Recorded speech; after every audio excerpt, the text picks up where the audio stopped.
But even if you now magically find the word bribe on these bills, it does not mean anything. Elena's voice strengthened a little. I have not held this money in my hands, and my fingerprints cannot be there. The answer was expected, but it seemed that the Major was even glad of it. A condescending smile appeared on his face, which he supported with the phrase, "Well then, we'll check."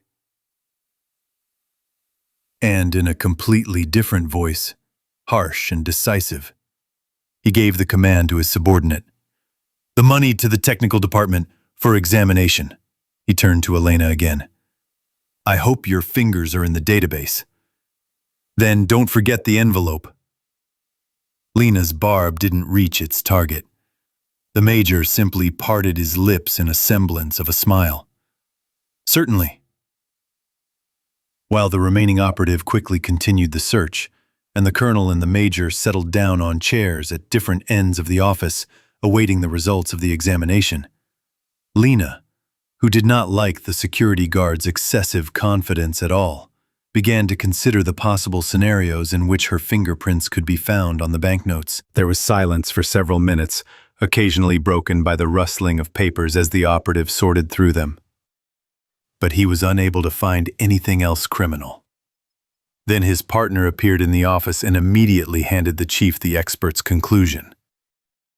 The Major skimmed the rather large text and silently handed the sheet to the prosecutor. He read it more carefully, perhaps twice in certain places, and as he read, his expression became increasingly gloomy. Here the silence, which had become rather tense, was shamelessly broken by Elena. "Viktor Stepanovich, allow me to comment on the expert's conclusion?" And, without waiting for an answer, she continued. 5 of the bills sent for examination may have my fingerprints on them, but the rest, like the envelope, do not. There are other women's fingerprints on the bills with my fingerprints, which are not in our database, and most likely there are no fingerprints on the envelope at all. The Colonel tore his gaze away from the report and stared thoughtfully at his subordinate, not knowing what to think. Everything Elena had said exactly matched the expert's conclusions. He couldn't understand how she could know that. Was she really involved in everything the Major had said? Or did her brain work differently, and she could figure out all the moves of her ill-wishers in a jiffy? But the Major was looking at the suspect. That was how he saw her, completely differently, irritated and suspicious, which didn't go well with his lips pressed tightly into a thin line and the red spots that had appeared on his face. None of the senior officers were in a hurry to join the conversation. As for the juniors, they, realizing that everything the prosecutor's investigator had said matched the conclusion, looked at her with wide eyes and easily readable surprise, and even admiration. Elena, without waiting for any questions or permission, quickly continued. "Last year, my husband's son and I went to Turkey during our vacation. After the trip, we had $500 left, which we saved. We were thinking about flying to Vietnam this year, but it didn't work out. We spent our entire vacation with our son in the hospital. On Friday, we decided to hand over these dollars to the bank. Why let them lie around for another year? Especially since we need the money after the vacation. So on Saturday, I handed them over to the Moscow Credit Bank. These are the only $500 bills that I have held in my hands over the past year. I counted them at the cash register. And the other fingerprints on the banknotes are the cashier's fingerprints. She counted them in front of me, and then ran them through her banknote detector. It's easy to check." Cash register number 2. The time is about 11. Well, as for the fact that there are no fingerprints on the envelope, that's understandable. Why would Citizen Rusakova expose herself like that? My fingerprints are not on the envelope, but hers are. Her story was quite plausible, and the Colonel's gloomy look gradually began to change to benevolent and respectful. But the Major did not want to give in. And how did the money get here, I wonder? Did you tell anyone that you were going to deposit dollars in the bank? And your enemies followed you right away and immediately bought the money back to slip it here? You must admit, it is very hard to believe. Lena thought about it, but only for a second. Viktor Stepanovich, if you believe me, send one of the guys, techies, to my house. Let them look for bugs. And immediately, asking the operative for her bag, she took out the keys to the apartment. Maybe one of your specialists will go, so that there are no unnecessary questions. She turned to the major. He was stunned and silent. He clearly did not expect such a turn of events. He should be conducting the investigation and not the suspect, like in bad detective stories.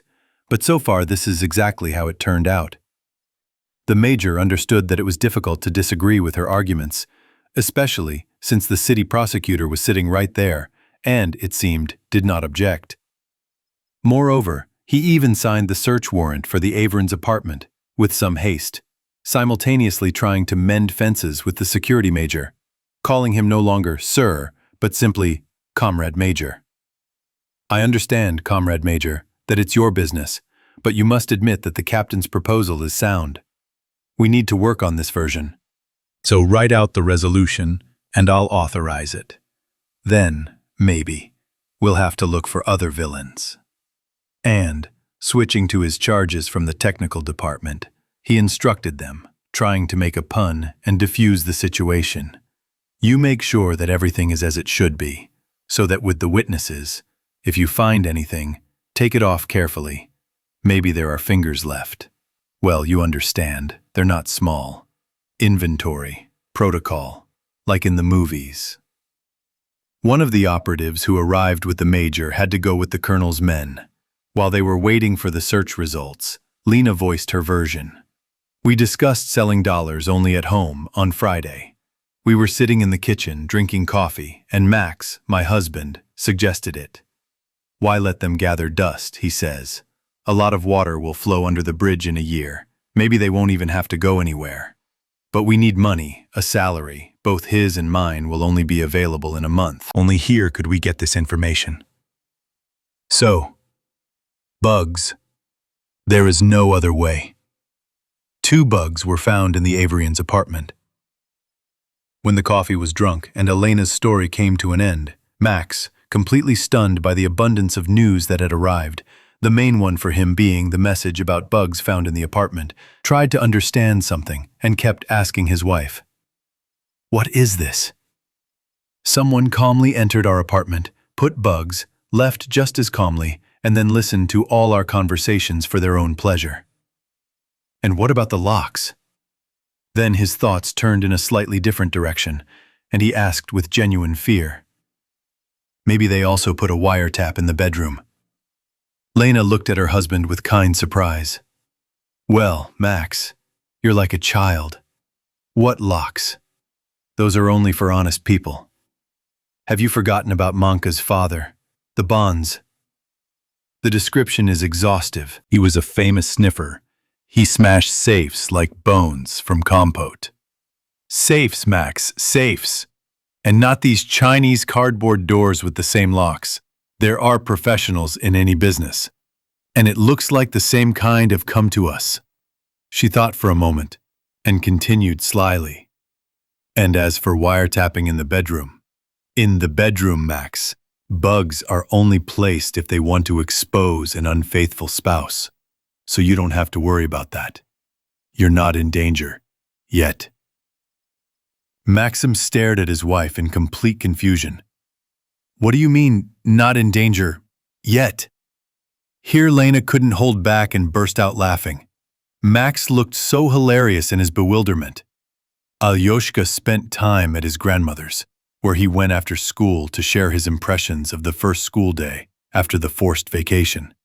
And Lena and Maxim, having moved into the hall, continued their conversation. Their thoughts revolved around one thing. Who was behind all this bacchanalia? Who was so annoyed by Lena that this underground director staged a whole performance to eliminate her? And involved in it completely non-run-of-the-mill people. Just look at the major of the internal security department. And this quiet burglar who leaves no traces too. And bugs are not so easy to find. This means that this behind-the-scenes villain must have unlimited and unique opportunities. He knows the police life from the inside too well, and has connections with authoritative people living on the other side of the law. When the guys came to this conclusion, they, at least Maxim, had no doubts left. Colonel Neznov was probably the only one who had a very weighty motive to set up Lena, and the opportunity to do so. What he was trying to achieve was clear: to put pressure on Max through her, to throw him off track. Maxim could not be 100% sure that the traffic police chief was the cause of the family troubles. The departments were completely different, so he would not rush to upload his file to the internet.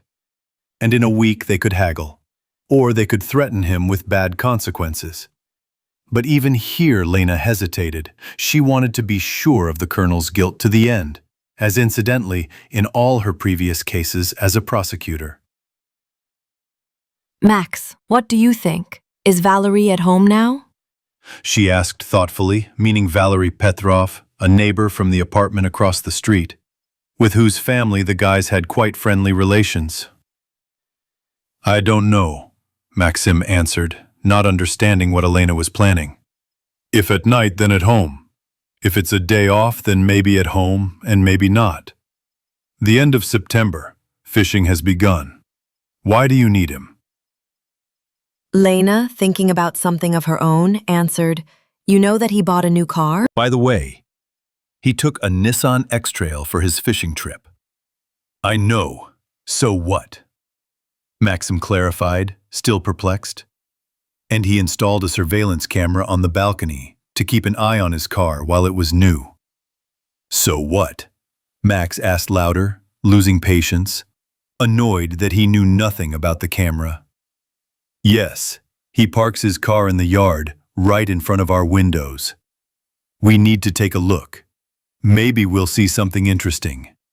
Maybe the faces are familiar. Or maybe the car is interesting. Not from here. And it has license plates. Got it. I'm not stupid, Maxim said happily. But how many days should I track it? Maybe he doesn't keep the records that long. I think since your last meeting with the colonel, less than a week has passed. They should be kept. Luckily, Valera was at home. His camera turned out to be wide angle. It captured quite a decent section of the yard. And it didn't take long to look for the not local car. Over the 6 years that the Averins lived in this house, Maxim had studied the cars of all his neighbors. So he immediately noticed the black Camry with tinted windows. This one was unfamiliar, and, moreover, it was parked almost next to his Logan, which was modestly located on the very edge of the monitor. What was surprising was that no one got out of the Toyota after parking. It stood as if tied up for about 3 hours, and only closer to the evening, when the neighbors began to return en masse from work, did it leave without showing its passengers. It was Thursday. On Friday, the black Camry took its former place at about 9 in the morning. Then the detectives saw themselves on the screen. As the whole family, at about 10, they got into the usual Logan and went about their business. But about 15 minutes later, an elderly man with a decent bald spot on his head got out of the black car and headed to the entrance. A quarter of an hour later, he returned, and the car drove away. It appeared again after lunch, took a place a little further from Maxim's parking space, and settled almost opposite the Avery windows. And again, no one got out of the car. That evening, it left when deep twilight covered the yard, and they had to turn on the low-beam headlights to get out onto the road. The mysterious car and the nondescript man with a receding hairline were of great interest not only to Maxime, but also to Lena. Valera, who didn't know all the ins and outs, looked at everything that was happening with delight, but his comments mostly boiled down to regret that he was only looking at his car and not around, where all this was going on. So much interesting, mysterious. We need to take a closer look. Maybe he'll dig up something interesting too. If Maxime mostly made guesses after the computer search, his wife took the path of real action. First, she asked Valera to enlarge a series of pictures and receive both a license plate of the black Toyota and a pretty decent photo of the man who entered the entrance. Second, she called her friends from home, detectives and technicians. The former easily found the car owner by the license plate, and the latter ran a screenshot of the balding man into the police database's facial recognition program. The search results, it seems, were what she expected. In any case, when she told Maxim about this, her face was tired and disappointed. But some anxiety was visible in the series of emotions. Max, do you know who owns this black Toyota? She asked, and, without waiting for her husband's reaction, said it out loud. Captain Vasnetsov, the henchman of our evil genius. Now everything has become completely clear even to me, an eternally doubting young lady, and not a police captain. And although he, the sly one, has not been seen anywhere, I have no doubt that he was behind the wheel. Entrusting such an expensive car to someone is the height of frivolity. Unlike Lena, Maxim was completely calm. He had already decided everything for himself and reproached himself only for the fact that at one time he listened to his wife, who convinced him to give a chance to correct a vile and cruel person. And Lena continued, "That's not all.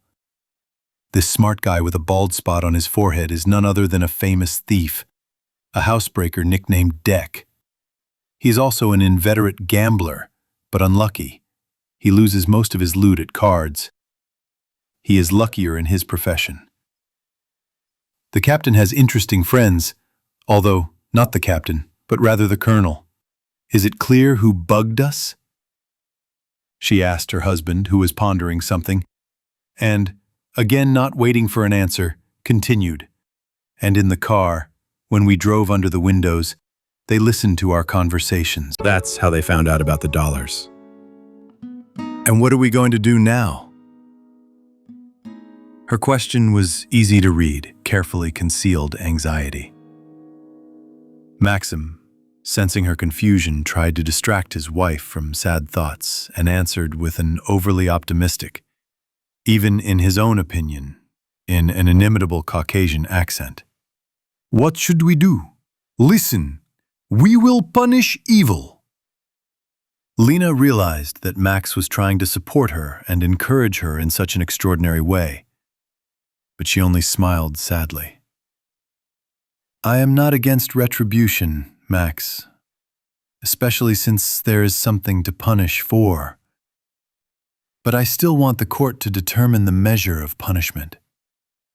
Only it seems that if the case does reach the court, it will be somewhere closer to our pension, and it is still unclear what losses for us." Maxim correctly assessed Lena's reaction to his foolishness and became more serious.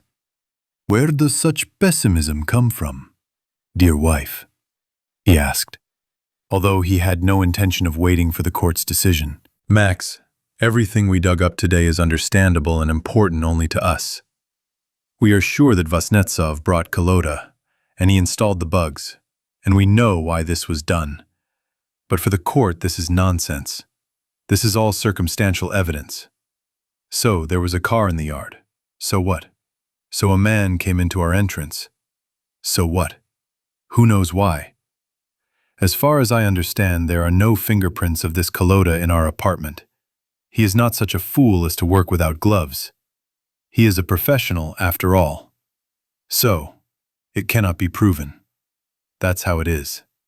Here, a brilliant idea occurred to Maxim, and he decided to drag Lena over to his side. What if, so to speak, the defendants in this case, whom we know, themselves declare their role in this process? Well, this same Rusakova will say that she was bribed by Colonel Nezhnov, or Kolota will say the same. Or Nezhnov himself will confess to everything. Can you imagine? "I understand everything, Max," Lena said somehow tiredly.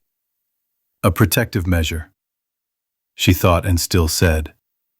Of course, I am against it, but if there is no other way out, they will come up with something else, not just a fake bribe. They are clearly making mistakes now, because time was extremely limited, just tight. They decided on the spur of the moment. And still they achieved something. After all, I was suspended from work for the duration of the investigation. So I am not an assistant to you in many matters. Maxime, delighted with the small victory, waved his hand carelessly. Don't worry about it. We'll figure it out.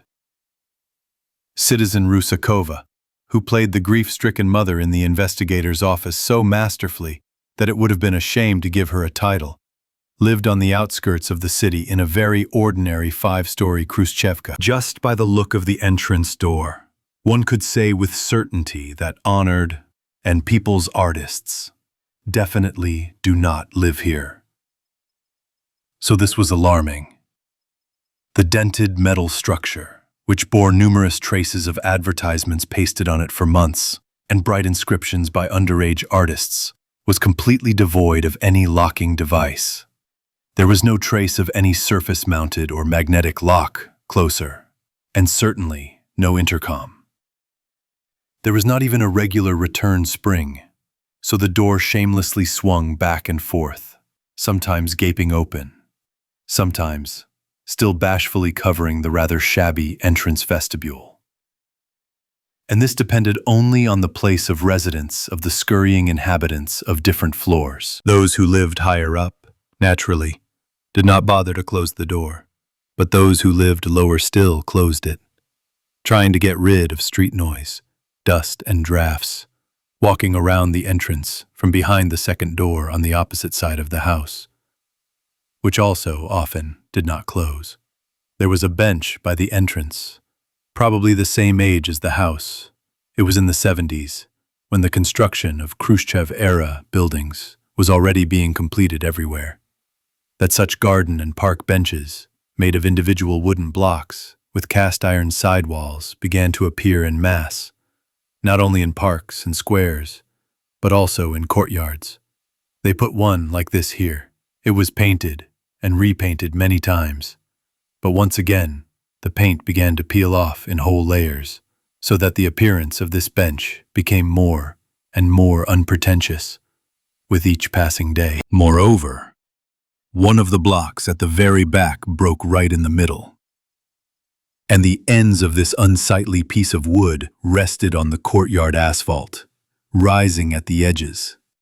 No one cared about this shabby door or this broken, peeling bench.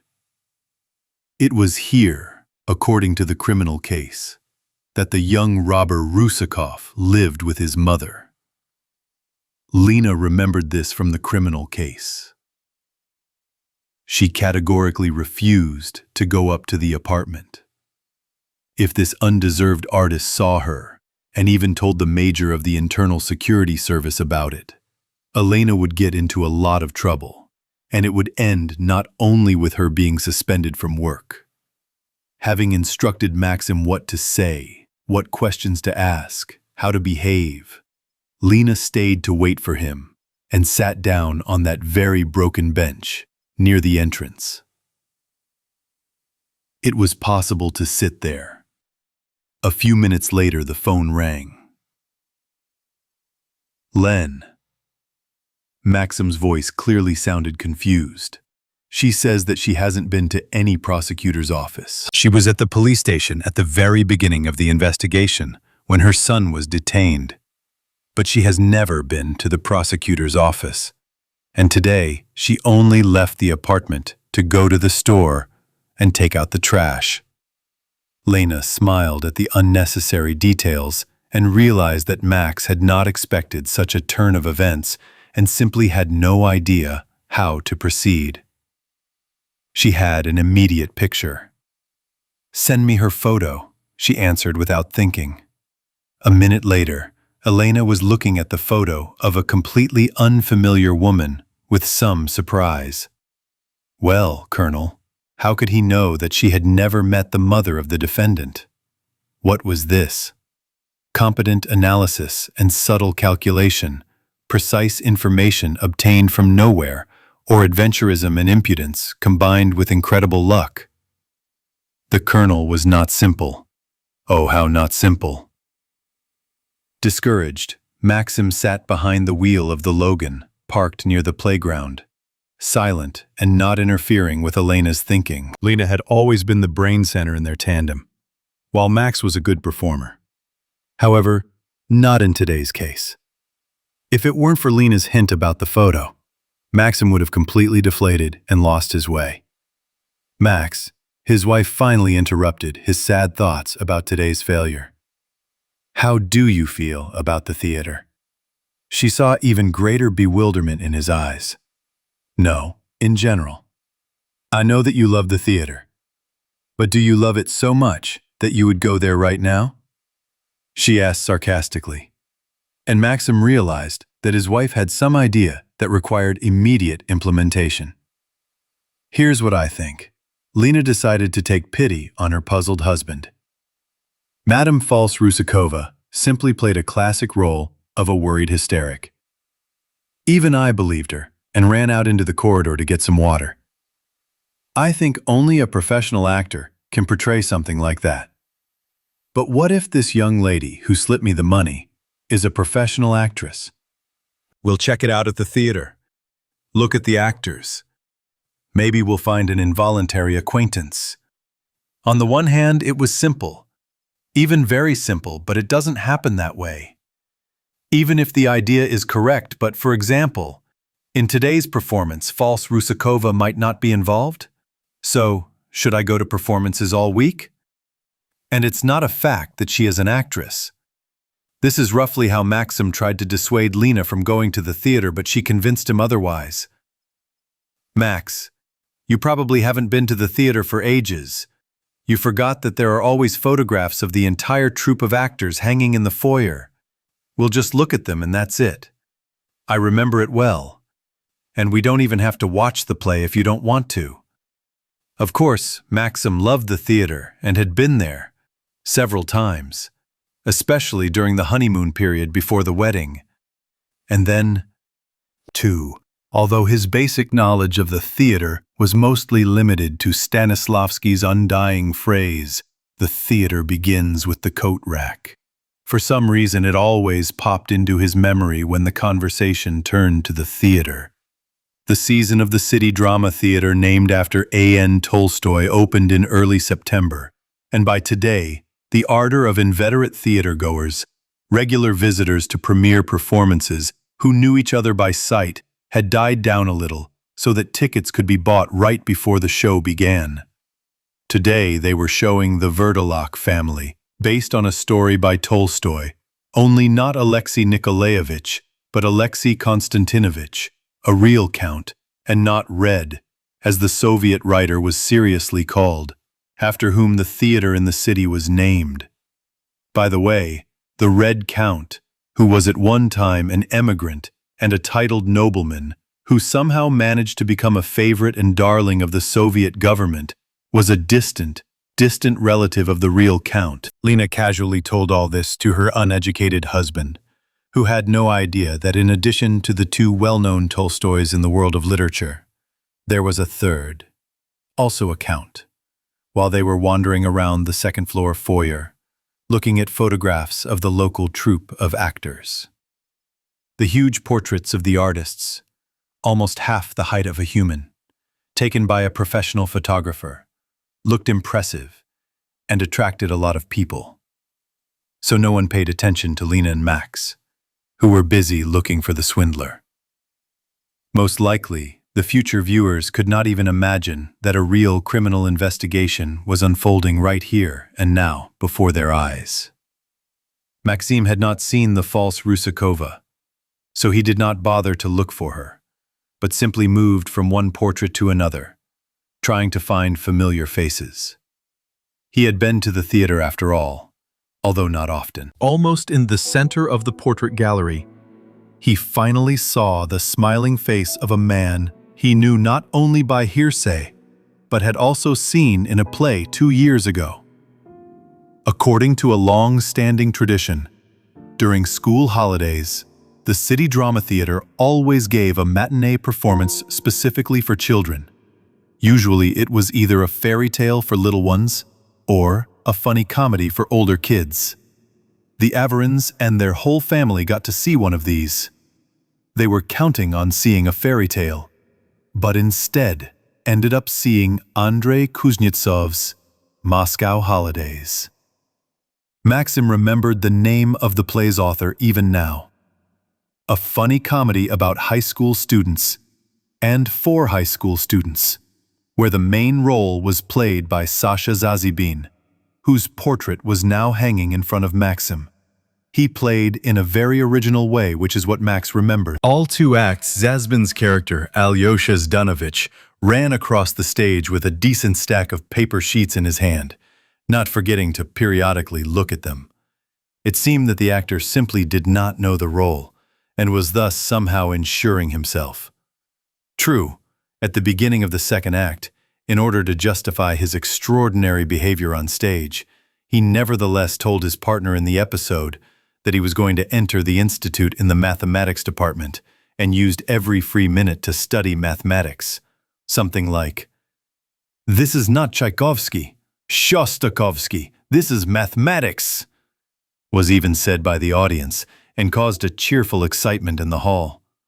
Zazbin realized that the audience was receiving his impromptu and went on a rampage. Zalipuka, one more interesting than the other, was performed by him until the end of the second act. And the end of the performance was met with applause by the audience, rewarding it mostly to Sasha Zazibin, who masterfully got out of a difficult situation. Maxim found out about this later, and where he least expected it, in the morgue, at his work. When he was trying to tell his colleagues during his tea break before lunch, pathologists practiced this, how much he liked the actor Zazibin because of his unconventional acting style.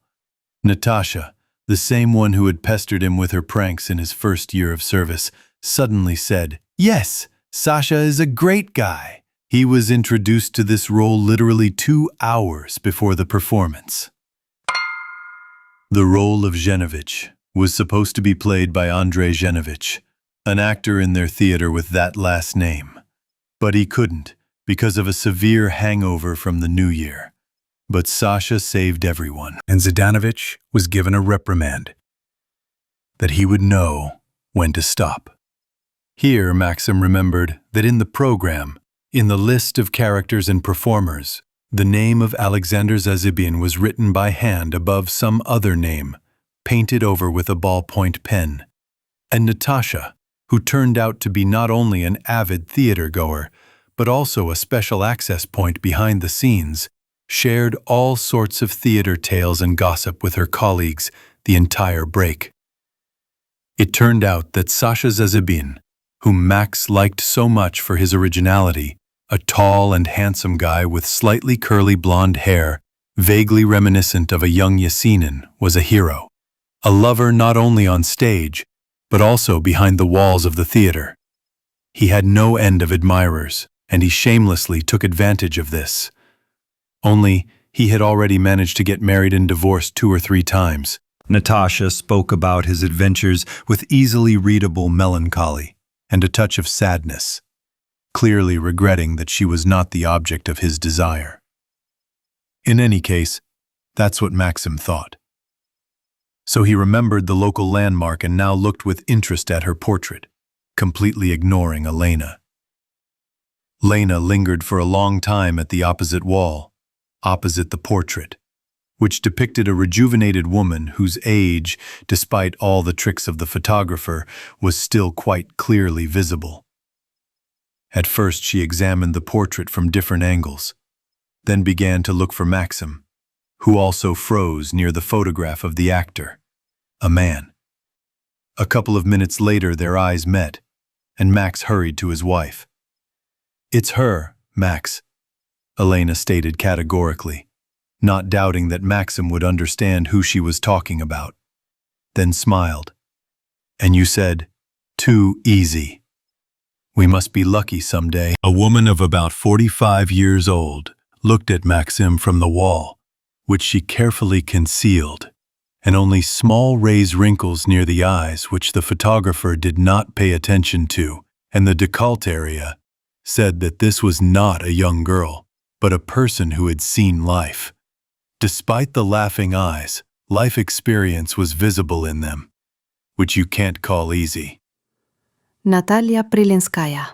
Lena continued a little later, By the way, she's playing today. and she handed Maxime an open program, pointing her finger at the actress's name, Who should we ask about her? and looked around helplessly. At that moment, the first bell rang and the audience began to stream into the hall. Near the door leading to the back rows of the stalls stood an elderly woman in a plain blue uniform with a yellow chiffon scarf around her neck. She answered questions from the theater-goers hurrying into the hall, showed them something, and Lena realized that she was the usher who could answer some questions. The boys spent half of the first act sitting in the theater buffet. Max's timid attempts to go to the stalls to his seats to watch the play were immediately stopped by Lena, who decided at all costs to meet Natalia Prilinskaya, that is, the false Rusakova, and get her to confess to her own crimes. Somehow, Lena no longer doubted her involvement in Colonel Neznov's criminal group. The detectives sat at a table in the very back of the buffet room, near the wall with photographs of scenes from past performances. At first, Maxim did not feel entirely comfortable here. He could not understand or accept how it was possible to come to a performance at the theater, but instead of contemplating the acting, spend time in the buffet. It seemed to him that the middle-aged barmaid in a white starched apron and a white kokoshnik was looking at him with unconditional condemnation. Maxim sat unnaturally straight, looked around, and often glanced furtively at the local hostess behind the counter, until Elena, understanding his concerns, reminded him that the same Eugene Onegin had arrived at the theater almost at the end of the performance. And nothing. This was even considered quite decent. And at the Moscow Conservatory, for your information, you don't even have to buy a ticket to the concert. You can just sit in the buffet, have a drink, a snack, and listen to the music. The audibility allows it. So relax and get down to business, she concluded the short educational program on theater and buffet etiquette. The guys took a cup of cappuccino, a couple of scoops of ice cream, and a real metal bowl and started brainstorming. All of Maxim's suggestions basically boiled down to a forceful solution to the problem. Put the criminal to sleep using a protective measure. Drag her into a car, take her to a quiet place, and interrogate her there using the same measure. She'll crack like a sweetheart. She'll even write a clean report. Max remembered his meager semi-criminal experience at the wrong time and showed off his knowledge of prison slang. Lena was against it. No, as for the conversation and confession, maybe they'll have to use the treasured measure, but drag her sleeping into a car in front of her colleagues? Sorry, do you know such an actor, Sasha Zazibin? She asked Maxim unexpectedly, thinking about something of her own. Max almost jumped in surprise, because it was in front of his portrait that he spent the most time, recalling the conversation in the morgue 2 years ago. Well, I never. What a small world. The usher in the foyer, when I started talking to her and began asking about actors and this Natalia, said that I looked very much like the first wife of Zazibin, an actor from their theater. Maybe I can use this somehow? I wonder if Prilinskaya knows the first wife of this Sasha. Here, Maxim shared with his wife his information about the theater hero lover, which he received from Natasha, the pathologist. Lena thought about it, but a few minutes later, when the ice cream and coffee ran out, she pulled her husband into the hall to watch the play, declaring that the puzzle was complete. Max didn't understand what she meant, and he waved his hand as usual, completely trusting his wife, the investigator. Max never got to see the show to the end, estimating that there were no more than 10 minutes left before the end of the show, which, as stated in the program, lasted an hour and 50. Lena patted Maxim on the hand, nodded her head towards the exit, and slowly began to make her way to the door. He had no choice but to follow her. The service entrance to the theater was located on the side of a small alley. It was so narrow that even two cars could hardly pass each other here. Nevertheless, Maxim, yielding to Elena's requests, parked not far from the side entrance, pressing himself as close to the curb as possible, and froze, waiting for the actors who had finished their performance to come out into the fresh air. Lena took her place in the back seat. Soon, an impressive crowd of satisfied spectators formed on the brightly lit square in front of the theater, which quickly dispersed. Some rushed to the bus stop, located about 50 meters away, some to their cars in the parking lot near the theater building. Someone living in the neighborhood simply strolled to their home, enjoying the quiet evening. When only a few admirers of Melpomene remained on the theater square who had not yet decided where to continue the feast of the soul, the actors who had worked, tired but satisfied, began to stream out of the service entrance. They came out one by one, in pairs, in small, cheerfully laughing groups, in order to just as quickly disappear from the field of view of the Avarians, who were hiding in ambush.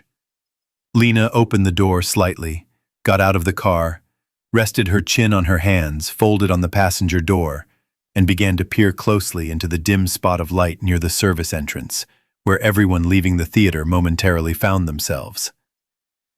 Natalia Prilinskaya fortunately came out alone, and although her face was not covered by a straw one like in the morning, but by a completely normal autumn and even very pretty hat, Elena recognized her and was immediately transformed. Natasha Prilinskaya. She shouted at the top of her voice, smiling, came out from behind the car door that was hiding her and, without raising her arms high, slightly spread her arms out to the sides, as if she wanted to hug her bosom friend. The actress, realizing that they were addressing her specifically, turned around and, with interest and bewilderment at the same time, began to examine the seemingly vaguely familiar woman who had called out to her so cordially. Elena, seeing the cautious reaction, which was still more positive, changed her joyful tone to a slightly offended one. Natasha, what are you talking about? Don't you recognize an old friend? She knew about the weakness of creative people, most of whom consider themselves undervalued, to compliments and admiration addressed to them, even if not entirely justified, but so desired. Yes, I am Sasha Zazibin's first wife, Larissa. He introduced us at the banquet after the premiere where you played so well. He said, "Here is our leading actress. Do you really not remember?" She finished with undisguised surprise. Prilinskaya was confused, then, looking closely at the face, she took a few steps towards the woman who had dropped her outstretched arms in disappointment. "Larissa, is that you? I would never have thought." Lena interrupted her cheerfully. "There's nothing to think about. Get in the car. We'll at least give you a ride home. And you can tell me about my ex, how he is now. At the same time, I'll introduce you to my new husband," she chattered incessantly. "By the way, he's a very famous catwalk and salon makeup artist in Tomsk," she finished with undisguised pride. After such a statement, Maxim almost choked and cleared his throat a couple of times to catch his breath. Of course, he sometimes worked as a makeup artist in the morgue to keep the face of the deceased as fresh as possible, and even used acrylic paints for this. But Lena had certainly overdone it with fame. And comparing a salon stylist with a hairdresser for the dead was too much. The dumbfounded Natalia, who of course appreciated the last message, slightly moved away from Elena, who leaned towards her, trying to press her cheek to her friend's cheek, and asked in amazement, "So you're in Tomsk now?" Lena realized that she had to be much more careful, and could not think of anything better than to change the subject. "Ah, don't worry about it. Come on, get in." And, having waited for the actress to climb into the car, she lightly hit Maxim on the back of the head. "My husband is Max."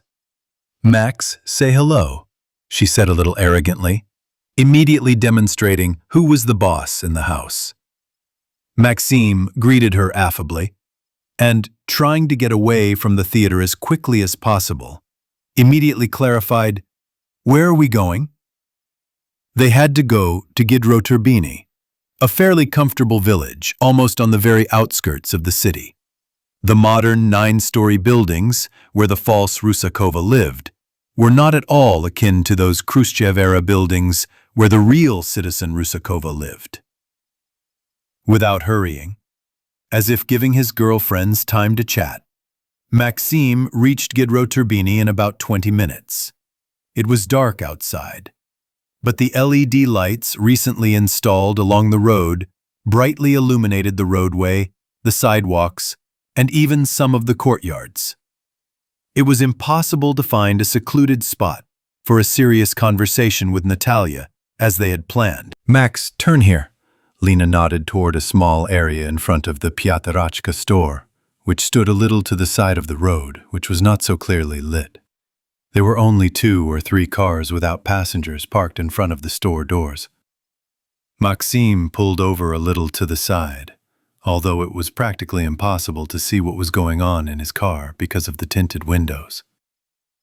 "Well, that's it. We've arrived, Citizen Rusakova," Elena said, not referring to the destination at all. Her voice had changed beyond recognition. It had become serious, stern, and there were clearly less than heartfelt notes in it. At the mention of Rusakova's name, Natalia Prelenskaya jerked in fear, recoiled into the depths of the salon, and helplessly twisted her head, trying to understand what was happening. "I see you've understood what we're going to talk about," Lena continued with satisfaction. "Your reaction speaks for itself. I hope you recognized me." She appreciated the actress's attempt to get a better look at her in the darkness of the unlit salon and asked Max to turn on the light for a second. "Is that better?" The recent friend asked sarcastically. Yes. It was me you planted the money on this morning. You gave me a bribe, so to speak, so I wanted to know how much you were paid to ruin the life of a complete stranger who had done nothing wrong to you. And who is he, this mysterious villain who persuaded you to commit this crime? You do understand that this is a crime, right? Giving a significant bribe, which is what you did, is punishable by imprisonment for a term of no more than 5 years. But I think that will be enough for you. If you participate in prison amateur performances, maybe you will be released on parole because of this. Lena was already joking maliciously. Prelenskaya was a good actress after all. A few seconds later, she was transformed. From a frightened, confused woman looking around, she turned into a shrill hysteric, accustomed to solving all her problems with the help of a high voice, rich, mobile facial expressions, and expressive gestures that attracted the attention of the audience. "Who are you? What do you want? I don't know anything. Let me out immediately," she began to wail, trying to open the door that the driver had blocked in time. Realizing the futility of her attempts, she increased the pressure. "I don't know any Rusakova. I'll call the police now," she began to wail even louder. "Try it," Maxim said very significantly, turning to her. "What do you think? You're going to frame my wife for an article, and I'll remain silent? No, my dear, you're mistaken. If you don't shut up, I'll simply strangle you." And a little more quietly he added, "You creature." And he said it so meaningfully. There was so much desperate anger in his voice that Prelenskaya became frightened and quiet and began to quickly look for another way out of the difficult situation for herself. Lena was going her own, more legal way for now. "You're wrong. You'll have to tell everything anyway, just to a different investigator. And you won't get out of there, but from here, there's a chance," she finished thoughtfully. "I'm not going anywhere. Natalia tried to fight, still trying to save face. And no one will recognize me. My face is nowhere to be seen. I was wearing a hat with a brim." Maxim and Lena laughed at the same time, which caused a wave of indignation reflected on the actress's face. She didn't realize that she had let it slip about her visit to the prosecutor's office. And when the guys opened her eyes, she withdrew, and fell silent. "Maxim, I hope you are recording our conversation," Lena said through laughter. "Now turn off the recorder." For a while, seeing her husband's surprised look, she parried his next question. "Look here, dear Mrs. False-Rusakova," she continued decisively. "I have neither the time nor the desire to convince you of anything else. You will tell everything now anyway, everything you know, and maybe even what you don't know. But it's better to just tell the truth." Ignoring her opponent's indignantly open mouth, Lena took her phone out of her bag and pointed the back of it at Prilinskaya. "This is a portable generator of high-frequency infrasound oscillations, if you've heard of such a weapon of directed action. Only this one, unlike others, instead of fear and panic, causes a headache in a person. Severe or very severe, and can lead to the fact that a person's brain, to put it simply, boils. Blood clots form in the blood vessels of the brain, and the person dies from acute cerebrovascular accident, from ischemic stroke, if that's more understandable. And, most importantly, no examination will find any external influence. Simply, stroke. If you do not answer the questions, you will die, and we will call an ambulance and send you to the morgue. Let's say to the police, who will definitely come. A woman asked for a ride, and in the car, she suddenly felt ill. They tried to help, but could not, did not manage. It happens." The casual tone of her voice didn't match the thing she was talking about.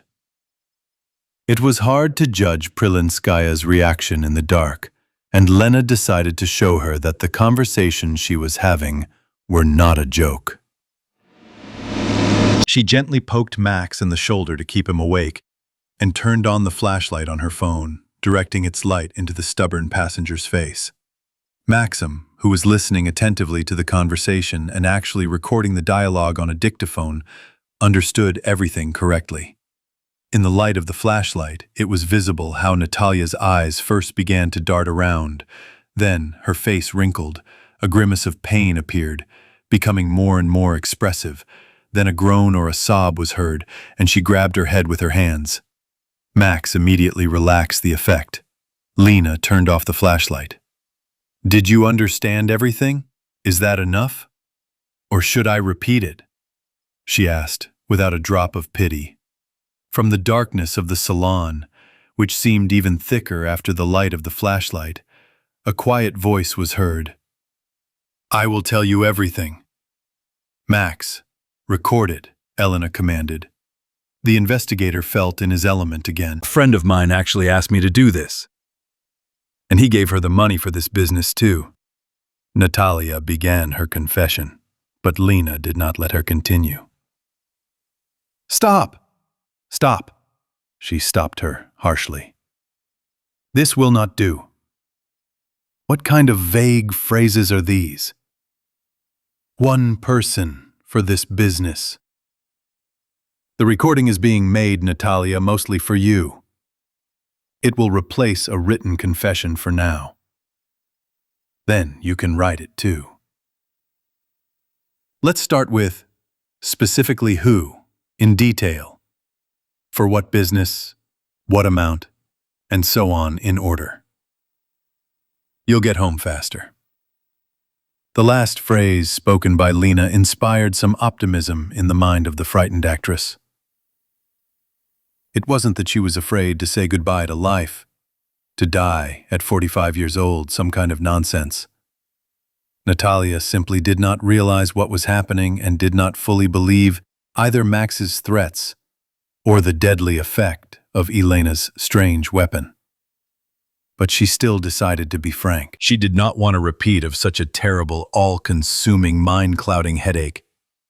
But she had no doubt that the strange phone would be turned on again if she remained silent. And then there were the threats of this new husband. He could strangle. 2 days ago, an old acquaintance, Boris Makagan called her. He used to be a good lawyer and helped Natalia a lot in one rather delicate matter. Moreover, he took a purely symbolic fee, saying that he preferred to pay beautiful girls in a completely different way. And although this was said as a joke, at a table in a restaurant, it had a sequel. Sometimes they met without any obligations. Soon, by decision of the Bar Association Council, he was kicked out of the bar with the wording, supposedly, for violating the norms of professional ethics. Natalia learned about this completely by accident from one of her friends, whom, inspired by the favorable resolution of her case, she advised to contact Makagan. Boris did not mention his change of status during their meetings, and Natalia pretended that she knew nothing. True, they had hardly communicated recently, and suddenly he called and suggested meeting like in the good old days. Well, and in the morning, he asked for a favor. It was clear what kind. To slip money to the prosecutor's office investigator, Avarina. At first, she refused, was indignant, even cried. But the former lawyer was persistent and very convincing about his complete collapse if he did not fulfill the request of very serious people to whom he owed more than a decent amount, the size of which Natasha would be better off not knowing. At the same time, he guaranteed complete safety for Natalia herself, who would understand the seriousness of the creditors even by the fact that she would go to the prosecutor's office completely freely. They would take her without any documents. But still, for greater safety, she should put on a little makeup and cover her face at least with the brim of a hat. She succeeded, and Boris even thanked her with some money. Not very much, but still. After all, $1,000 doesn't lie around on the road. "How can I find this Boris?" Lena asked no less harshly. Having received the treasured, long-awaited address, she continued, "Natalia, give me your phone number." Elena's voice was so demanding that the stunned actress did not have the strength to demand an explanation. She silently handed the phone to the investigator. "I assure you that nothing will happen to him. This is being done only for your safety, so that you do not do something stupid. Do not call your suddenly passionate boyfriend about our meeting. He is a low and vile man, Natalia. He is not worth worrying about. He took advantage of your disposition towards him to solve his criminal problems." "This, of course, is worthy of a real man," she continued sarcastically. But she finished the conversation in a completely different, simple, and calm tone. "Do you enter the theater through the service entrance?" In the darkness of the salon, she saw the actress's affirmative nod. "I think the guard should be sitting there." Another nod. "You can take his phone tomorrow. Kind people will find it at the service entrance. Assume that one of the actors lost it and give it to the guard. Will you get home from here on your own?" She clarified, and received another affirmative nod, since the confused Natalia Prilinskaya simply did not have the strength to answer. "Still, I'm not saying goodbye. We will definitely meet. I hope, in a completely different setting. All the best." They had to return home immediately. It was good that Lena had warned her mother, with whom Alyoshka had spent the entire evening, that they would be late. She had taken her grandson home and even put him to bed, which she had recently told her daughter over the phone, promising to wait for their arrival. They had to hurry. On the other hand, there was the former lawyer Makagan, a certain important link in the long chain of Nikolai Sergeyevich Nizhnov's adventures. In the opinion of both Maxim and Lena, Makagan had already received the task of organizing the bribe directly from the colonel himself. It was no longer important whether it was his idea to involve a theater actress in the case or the lawyer's improvisation. The policeman simply would not have had enough time to build a longer scheme involving one or more people to safely implement his plan. After all, he was not the head of a real mafia, like Don Corleone in Mario Puzo, who had henchmen like trees in the forest. The former lawyer lived in the city center, and the guys spent most of the way home deciding when to go to him, now or in the morning. Now, of course, there is a better chance of finding him at home, but he simply might not open the door to strangers, and would be absolutely right. And they have no official documents. And Grandma is waiting at home. Tomorrow morning they both have to go to work, and they can only meet and go to Makagon in the early evening, when he may well not be home. What he does now, what time his passion does not know. In any case, that is what she claimed. Or will he come with someone?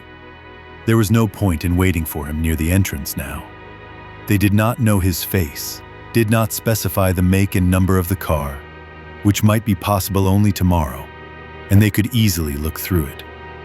True, there was a photo of the gentleman on Prelenskaya's phone, set as a ringtone for his number, but this photo was more than a year old, and he was taken somewhere in the south, half-dressed. So there are problems here too. Having thought it over this way and that, weighing all the pros and cons, the guys decided to postpone the meeting with the former lawyer until tomorrow. As they say, the morning is wiser than the evening. And indeed, at night, Elena had an idea, if not brilliant, then quite sensible, which was worth trying to implement. Over morning coffee, she shared it with her husband. Max, I call him, introduce myself as a friend of Madame Prelenskaya, who gave me his number and recommended him as a good specialist in delicate family matters. Natalia mentioned that he did not tell her that he no longer works as a lawyer, so this version is quite workable. We need to think it over, and if anything, try. Set up a meeting somewhere in a cafe, and then we'll see how it goes. Drag him into our car, or ask to get into his, although the latter is not an option. Maxime immediately found the first pitfall in her idea. What if he saw you when he was working out all the nuances of the case with Prelenskaya? Then everything will go down the drain. He won't even talk to you, but will immediately run to Nezhnov. What happens?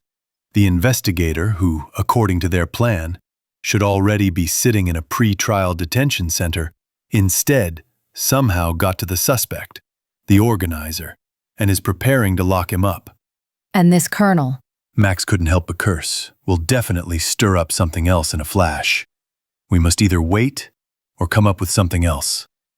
Lena, oddly enough, was against it. No, Max, we can't wait any longer. Your delayed file should already appear on the internet. And if this doesn't happen, Nezhnov will understand that you decided to just scare him with your horror stories, and will simply get rid of you. He'll arrange some kind of accident. I think he's a master at this. He will also investigate, so there is nothing to find fault with. We can no longer retreat. Wait for our chance. Put everything off until later. Because of me and my stupid decency, this is dragging on for a very long time. I am tired. We need to resolve everything today. By the way, today we need to return the phone. I promised. Maxime was extremely surprised by Elena's radically changed opinion, who called decency stupid. It seems that she realized that it is very difficult to live with her rose-colored glasses and such enemies in today's time. The story with a fake bribe, it seems, has radically changed her everyday worldview. She realized that the main life positions of some people, their beliefs, value orientations, can be directly opposite to the generally accepted ones, which she has always tried to follow. It is certainly necessary to strive to comply with the law. But if big people, who almost killed your child, are ready to destroy you in passing, just so as not to lose their bread and butter, power and money, what will you do? You know very well that they have opportunities for this and much greater than you, a lover of truth, trying to achieve justice by legal means. What will you do? Will you continue to fight stupidly and at some point understand that you are no more, if, of course, you have time to understand? Or will you gloomily step aside and remain silent, experiencing this terrible cowardice of your own, until you morally kill yourself? Or, knowing that you have opportunities, even if not entirely legal, but you can punish these scoundrels, will you go for it? As for Maxim, he made his choice long ago, but in order not to upset his wife, he followed her advice, recognizing her unspoken leadership in matters of legality. And now, having realized that there are no limits to human meanness, it seems that Lena has also revised her positions. Until the end? Maxim nevertheless convinced her not to take risks and not to meet with her former lawyer, under the guise of a strange woman. The solution was not found immediately, but still quite quickly. By lunchtime, through her friends, the detectives from the Criminal Investigation Department, Lena managed to find out a lot about Boris Alexandrovich Makagon, his address, his car number, his place of work, and even what he did outside of work. He lived alone almost in the city center, not far from the prosecutor's office, in a quite decent apartment, in addition to which he also had a modest 2-story dacha on the shore of the local reservoir, popularly called the Sea, which was partly true. His car, although not entirely new, was quite decent. A Toyota Land Cruiser, costing several million. True, he worked as a legal consultant in some dubious sharashka, trading in either horns or hooves, very similar to the well-known office of Ostap Bender. He didn't spend much time on work, but the little firm still existed, which meant that his contribution to it was definitely there. But in addition to working in the office, which many knew about, he worked part-time in his specialty, where only a few could see him. He consulted on various sensitive issues for criminal and semi-criminal authorities, aspiring small businessmen, and all those who hung around not entirely honest money. And, judging by Boris Makagon's standard of living, things were going quite well for him. In the evening, around 7, when Maxim, dressed in a light jacket, began to shiver from the autumn cold, and he was about to go warm up in the car, left at the neighboring house, the long-awaited consultant on criminal issues showed up. Fortunately, he showed up alone, and without hurrying, having set the car alarm, headed to his entrance, near which Lena and Max were waiting for him.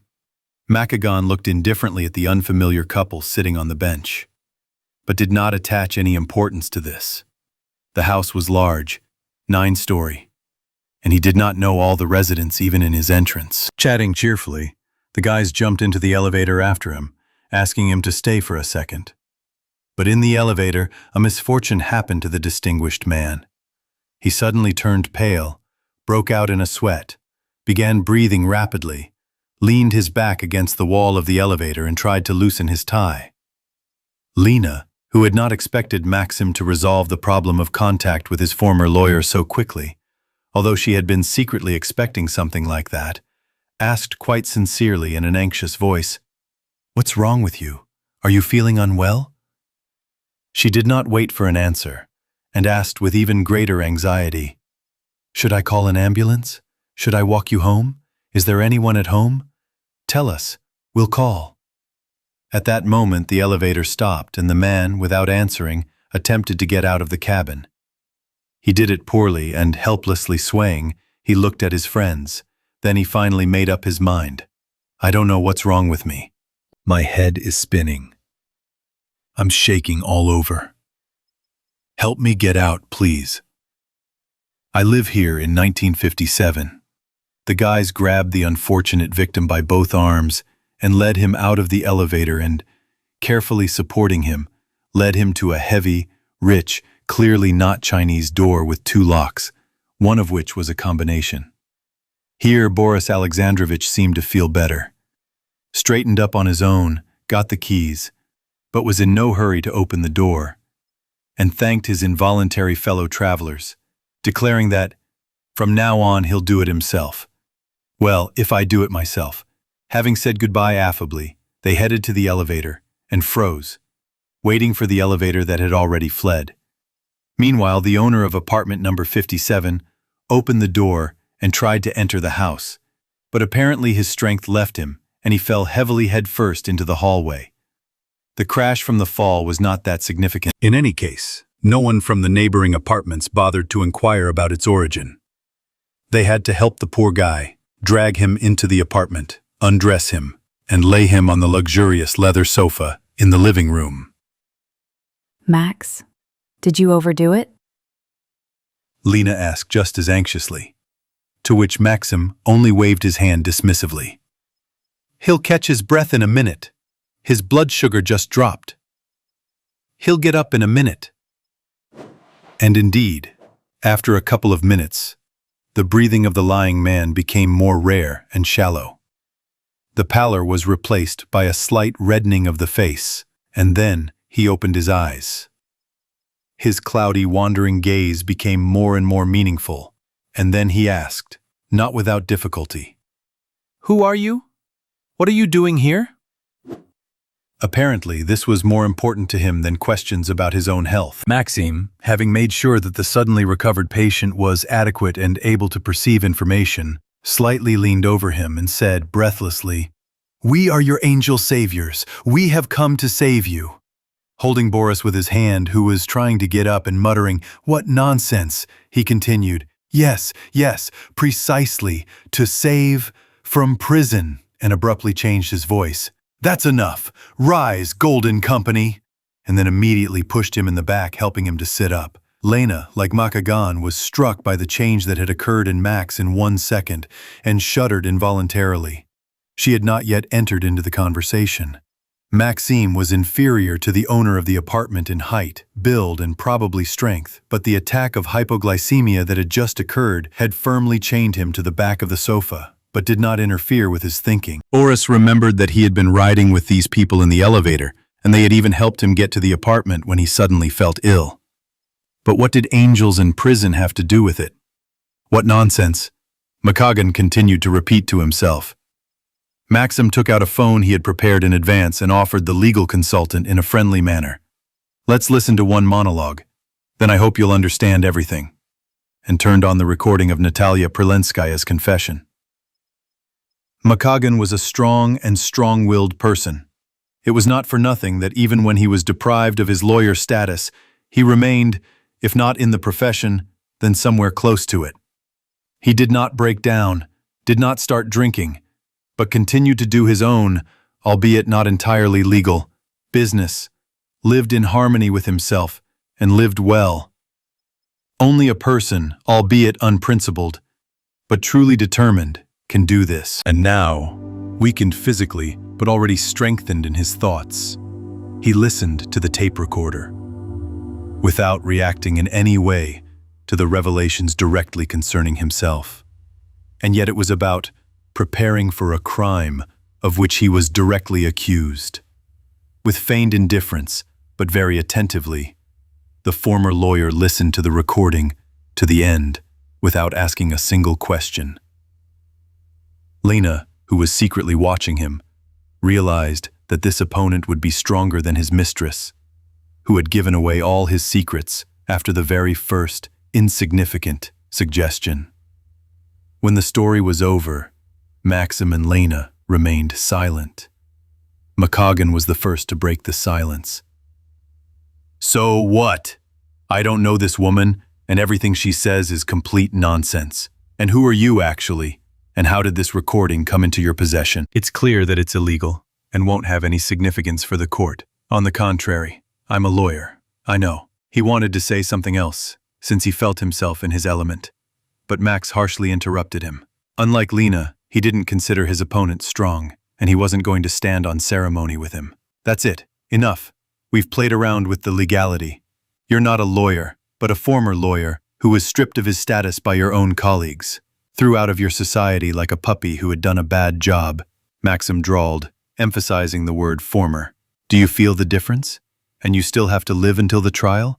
And with your health?" Like a well-prepared speaker, Max shook his head in bewilderment, as if he had doubts. Then his face changed, became even harsher. He smiled predatorily, so much so that even his wife became wary. She had never seen such a smile from him. The humiliated Makagan jerked his head as if he had been slapped, but immediately pulled himself together. And Maxim continued, not paying attention to his worries. If you decided to play Alexander Matrosov and cover your master with your chest, who gave you this task? And who we really need in this regard? Then you will stay here. You will die. He suddenly exhaled sharply. You will die from the same hypoglycemia.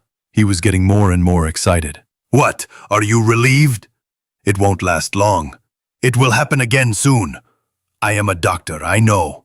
And you will lie here on this beautiful sofa until you rot and stink. In about a week, the neighbors will smell this disgusting smell and call the police. They will break down your beautiful door. They will plug your noses with napkins, pack the swollen to the point of ugliness, blue, slimy corpse in a black bag, and take it to the morgue. The pathologist at the autopsy will grumble and curse because of the stench, but will declare that there are no signs of violence. A common hypoglycemic coma. Someone might say, it's a shame that only one lived. If only there was someone to call an ambulance. Do you at least have someone who can bury you? He asked, indifferently, knowingly, against the backdrop of the listed horrors. Suddenly, Boris, who had almost completely come to his senses, felt uneasy again. Some kind of internal trembling that was rapidly increasing and accompanied by progressive weakness. His heart began to beat very fast. Breathing was becoming increasingly difficult, and he was forced to take deep breaths in order not to fall out of reality.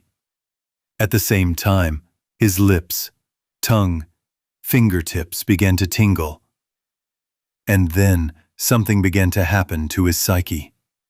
He felt that he could not concentrate, tried to raise his hand, to protect himself from his tormentor, and could not. He tried to ask to stop this monstrous experiment, but only a few indistinct sounds came out of his mouth, not even resembling human speech. And then he realized that he was falling asleep, or maybe he was dying. Maxim noticed the changes in Makagan's condition in time, and stopped pressuring his endocrine system. He felt absolutely no remorse. You came to destroy someone else's life, so be prepared for the same to be done to yours. Everything is fair. And it is not a fact that death here will be a lighter punishment than long, painful years of loneliness and memories. This is how Max reasoned, confident in his own rightness, and he was not going to stop halfway to the truth. When sparks of reason appeared in the eyes of the reviving villain, he continued, "What, enough? Or shall we continue?"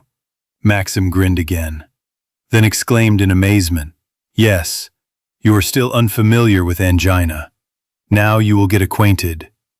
"Enough," the exhausted former lawyer croaked with difficulty, but Max did not pay any attention to his words.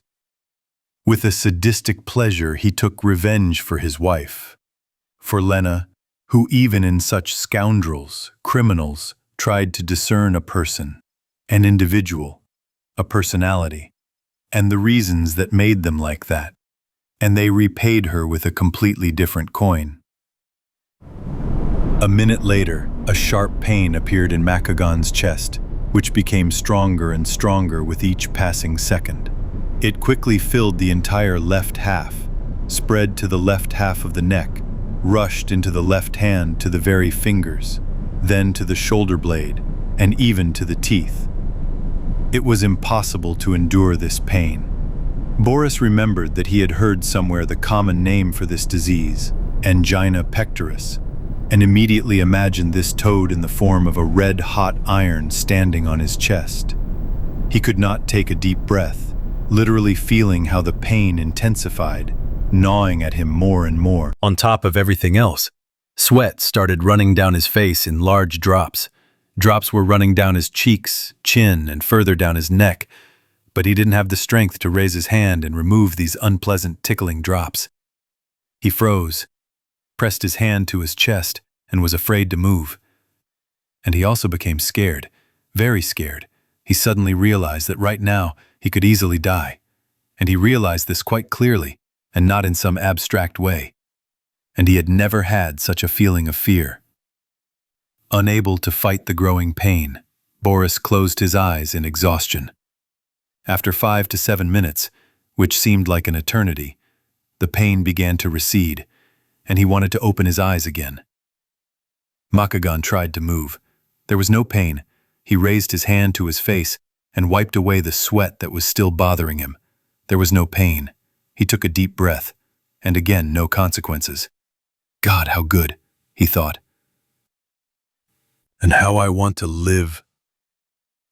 Maxim watched his opponent with interest, who was completely in his power, but he did not feel any moral satisfaction from this. He wanted only one thing, to finish this as quickly as possible. Boris Makagan wanted the same. All his determination had evaporated after his repeated acquaintance with hypoglycemia and, to a greater extent, with angina and its pain. He did not understand how this, in general, ordinary-looking young man made him, such a seasoned and strong fighter, suffer. And how he suffered. The ease with which the man who called himself a doctor demonstrated his abilities, completely opposite to his profession, was frightening. Very frightening. Boris was not going to experience again that terrible feeling of fear of death that he had experienced 10 minutes ago. Besides, his pride was hurt by the casual mention of master by this Dr. Mengele. From somewhere in the depths of his memory, the name of Dr. Death, this symbol of a doctor, a murderer, and a sadist, came to the fore. He, Boris, could not have a master. Simply by definition, he could not. That was exactly what he had thought until today, and now he realized that this boy was right. Yes, the relationship between Makagan and Neznov was outwardly mostly friendly and partner-like, but Boris always subconsciously felt the superiority of the police chief over him. He understood that at any moment he could destroy the one who tried to break out of the circle of duties of his own lawyer that he had outlined. Once upon a time, the colonel, who was not an altruist at all, helped the then lawyer without quotes to avoid a more severe punishment than disbarment, for which he now had to pay. In previous, infrequent meetings, the requests of the not-so-good Samaritan were modest and concerned mainly consultations with those who had some disagreements with the law, which at first surprised Makagan. Then he realized who this Colonel Neznov was, but he preferred to keep his guesses to himself. And it was too late to backtrack, and completely impossible. So maybe, now he would have a chance to get rid of the master? When Maxim and Lena were leaving the apartment of the former lawyer, tidying up the sheets of paper with a sincere confession written by the morally crushed legal consultant, Lena could not resist, and nevertheless reproached her husband, who had really gotten mad. Max, what if he had died? Are you out of your mind? Torturing him like that? Maxim reacted quite decisively, if not irritated. Would you prefer to sit in prison? Believe me, it is not a very good place, I know. And this Makagan definitely needed to be nailed. He is a scoundrel, the likes of which the world has never seen. It is not enough for you that your friends the operatives dug up information on him. He is far from Robin Hood. He ruins the lives of normal people, serves crooks and bandits. Personally, he helped to ruin our lives. Is it still not enough for you? When will you become smarter? It seems like you yourself were talking about stupid decency. He couldn't resist, and without saying a word to his wife, already at the door, sent Makagan into a deep, lethargic sleep. Let him sleep for a couple of days, rest from his worries, and in that time I'll deal with the colonel. Otherwise he'll do something stupid, warn that lousy apologist. Colonel Nezhnov's day had not gone well since the morning, so his mood was downright bad.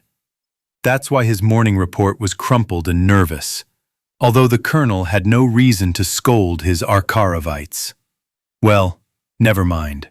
In advance, let them not relax. And all because of that lousy lawyer, Boris Makagon. Where did he go, I wonder?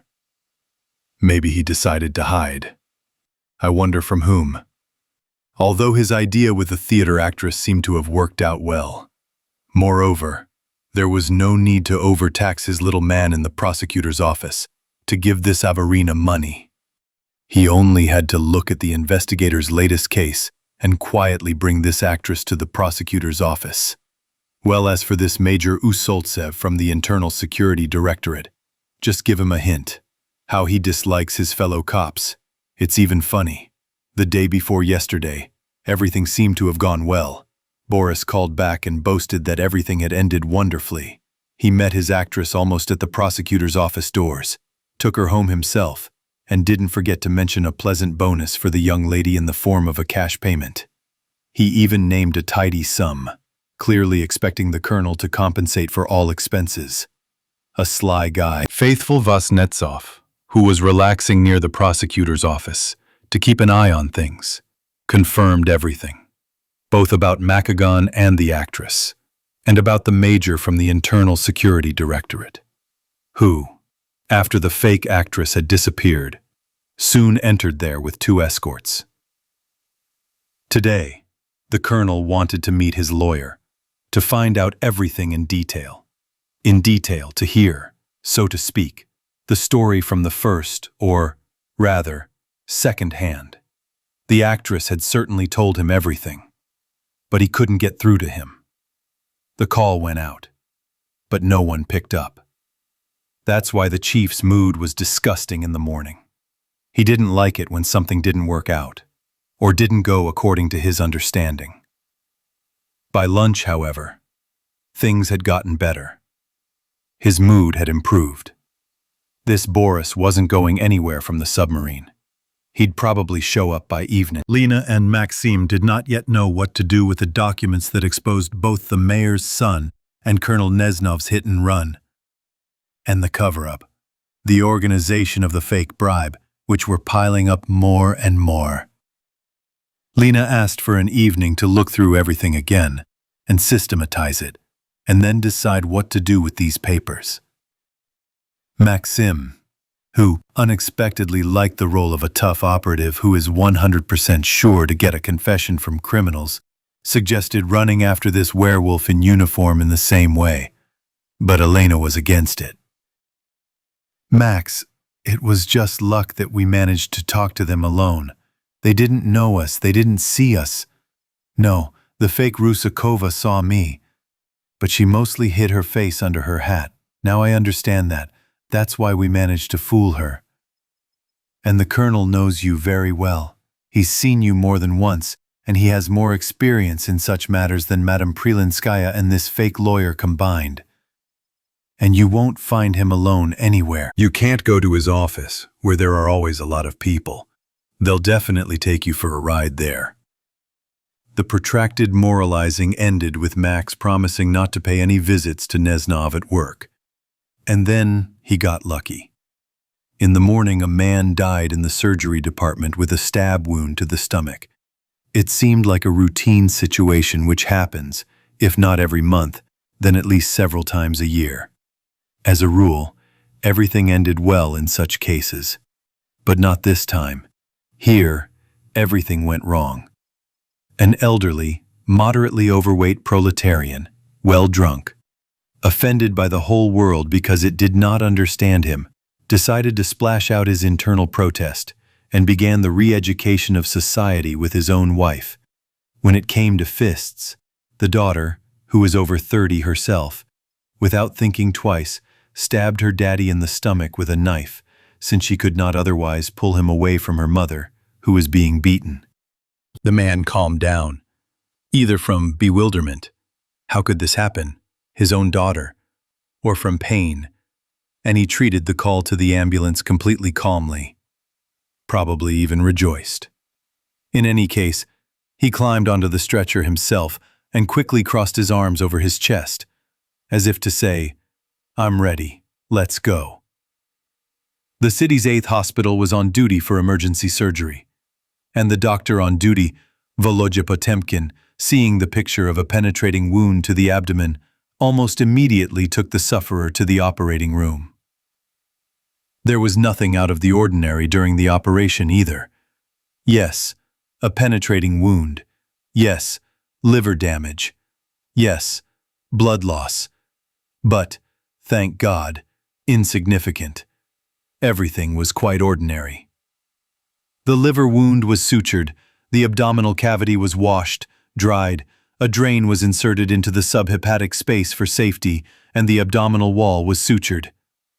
In all, it took about 40 minutes. Vladimir Ivanovich, as they say, washed his hands of the situation. But the young anesthesiologist Lisha Lyushin had to fuss about. The patient did not want to wake up and breathe on his own at all. Usually, after the anesthetic is stopped, patients wake up in 10 to 15 minutes. If they don't want to, you can add some of the respiratory analeptics to excite the respiratory center. This usually helps. But not this time. What didn't Lisha do? He administered bemigride and Citytone, and periodically turned off the ventilator, hoping to catch signs of spontaneous breathing. But he waited until the morning. An hour later, the patient was extubated and transferred to the intensive care unit, and 2 hours later, he died. It was a shock to everyone. So almost half the hospital gathered for the autopsy that Max conducted after lunch. Naturally, the sad and at the same time excited Lesha, his boss, the head of the intensive care unit, Ludmila Grigorievna, who operated on the patient, Potemkin, and his boss, the head of surgery, Vladimir Dmitrievich. Everyone wanted to know what happened after the operation and how the patient died. Vladimir Ivanovich was 100% sure that the death was not surgical. But the anesthesiologist Lesha was a little hesitant. It seemed he had overlooked something. Maxim, who was not at all embarrassed by such a large number of viewers, he has been working for many years, got to the bottom of it pretty quickly. During the operation, when the patient was under anesthesia, he developed a pulmonary embolism, PE, which led to such a sad outcome. PE, especially a massive, very formidable cardiopulmonary pathology from which most patients die.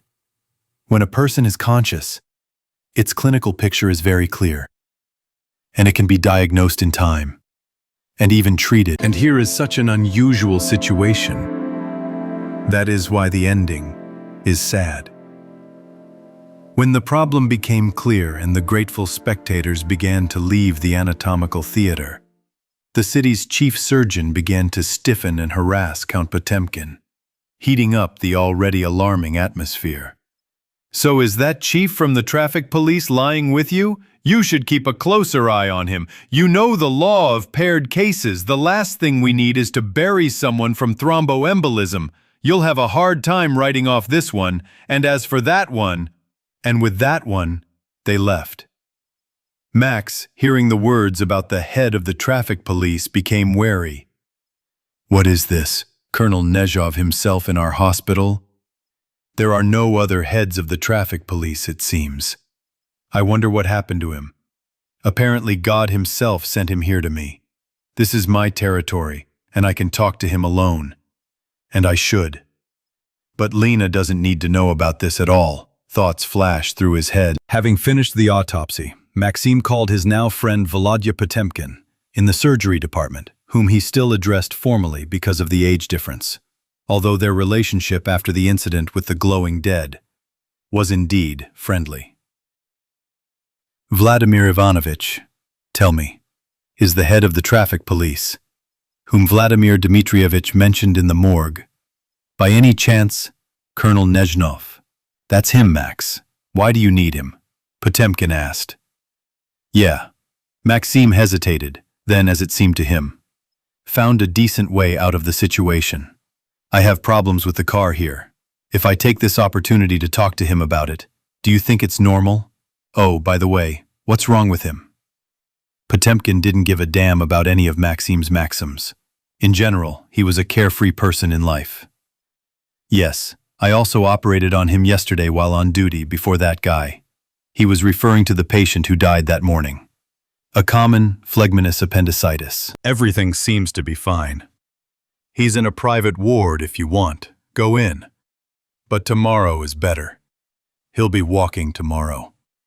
When all the respectable doctors working for a salary went home after 3, Maxim headed to the surgery department. Nap time was ending, and there were no patients lounging in the corridor, nor were there any hard-working nurses at the department's post, so Max in his light green medical suit easily passed by unnoticed.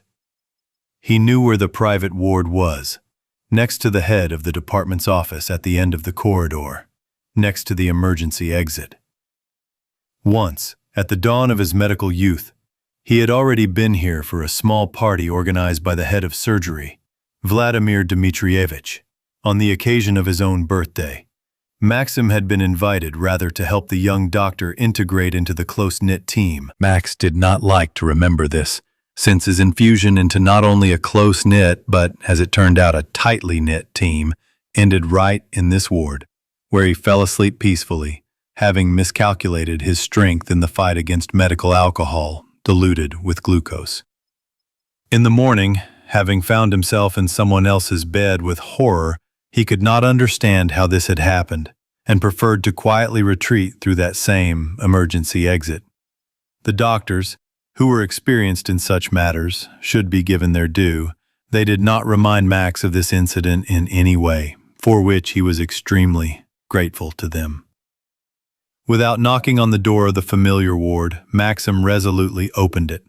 Let the colonel feel who is the boss here now. He has gotten used to it there, you see. The ward has changed over the past years.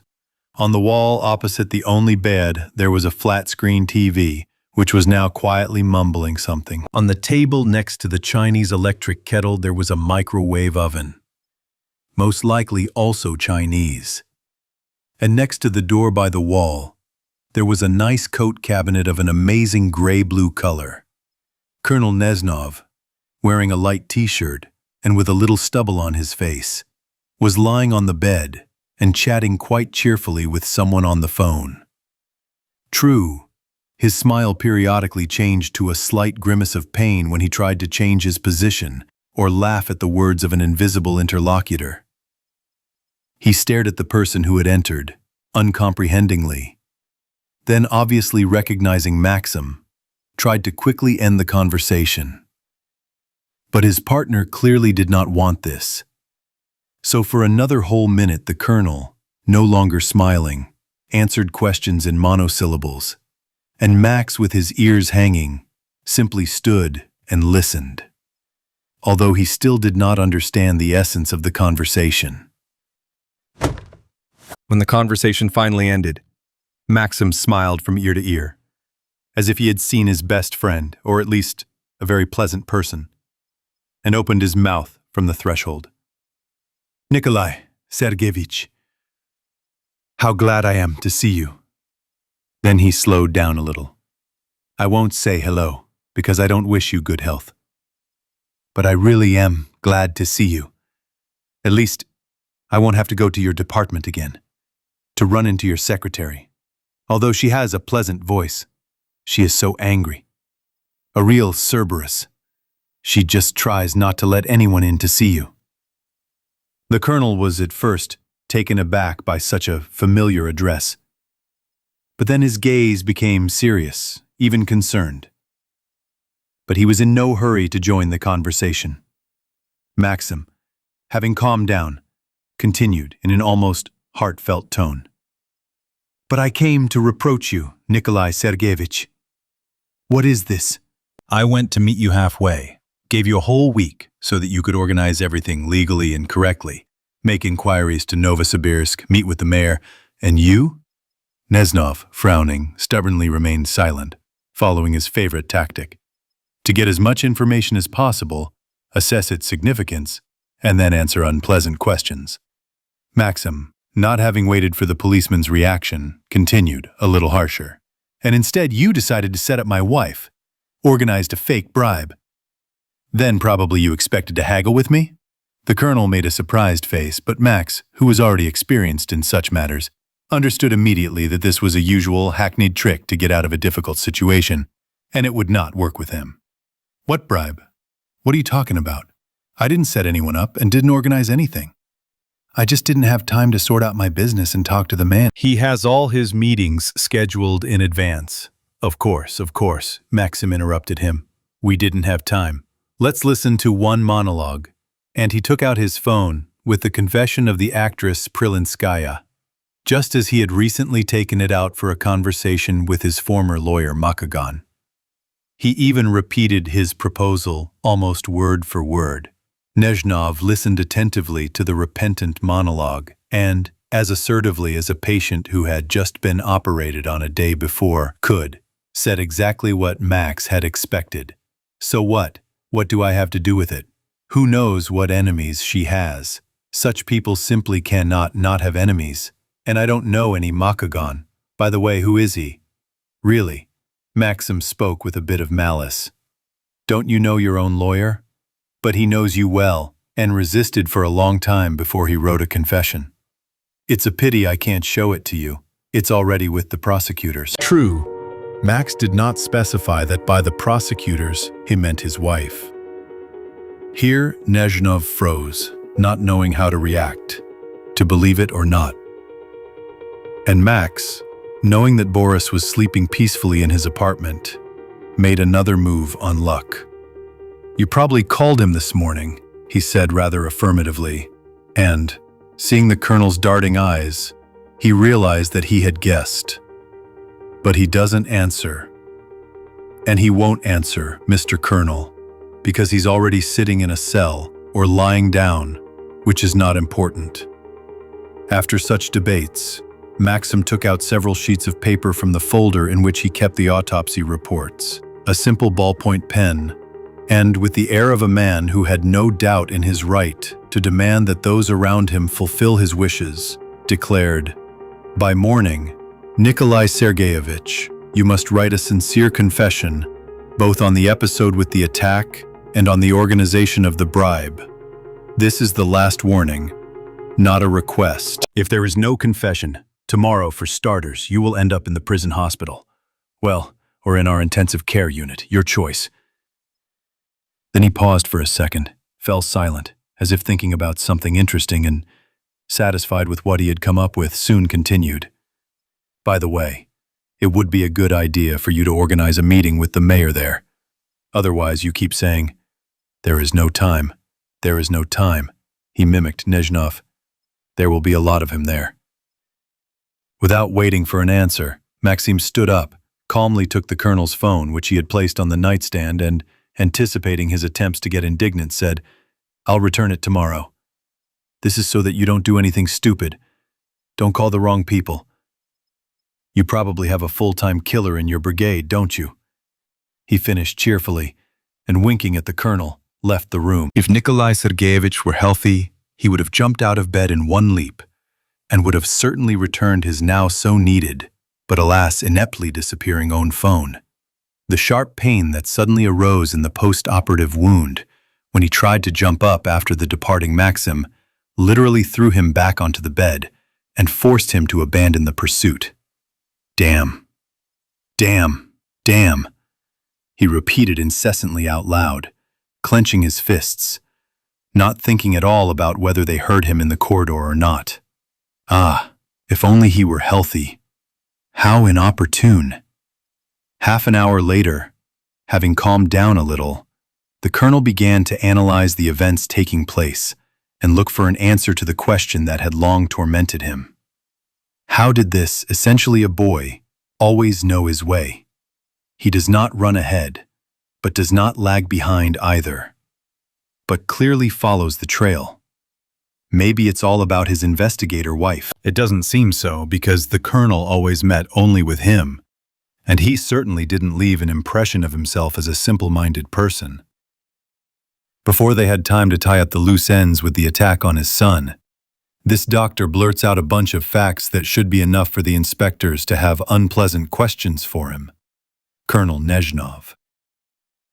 And why did you, Comrade Colonel, not attach importance to, did not pay attention to, did not think about? And now, the discs with the recordings from the surveillance cameras have disappeared, and apparently are in the hands of someone who knows the way. So what? Not a bad name.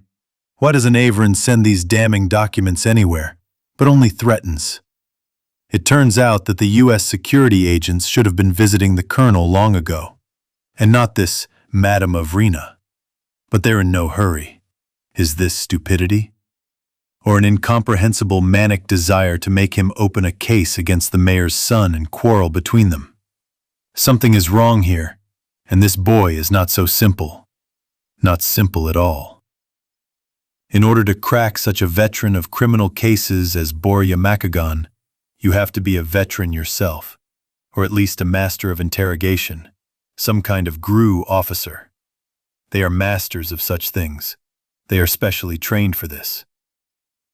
Here, Nikolai Sergeyevich was frightened by his own thoughts. Still, he will have to involve the mayor in solving this problem. After all, it all started with him. So let him sort it out himself. In the morning, having come to work and quickly changed, Max went straight to Colonel Nezhnov's ward. He did not delude himself with the hope that Nikolai Sergeyevich would suddenly change, and that his awakened conscience would force him to write a sincere confession. But he still allowed for such a development of the situation with a probability of 1 to 1.5%. Well, what if? The colonel's face, on the one hand, seemed mature and masculine due to the overgrown stubble. On the other, was still a little pale, crumpled, with some dark circles under his eyes.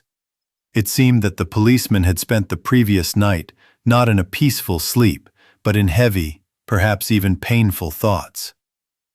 In order to change so much in one night, one must experience something very unpleasant, and this unpleasantness, apparently, was more than enough for the colonel. But his eyes remained cold and hard, and did not fit at all into the picture of an absent and worried face.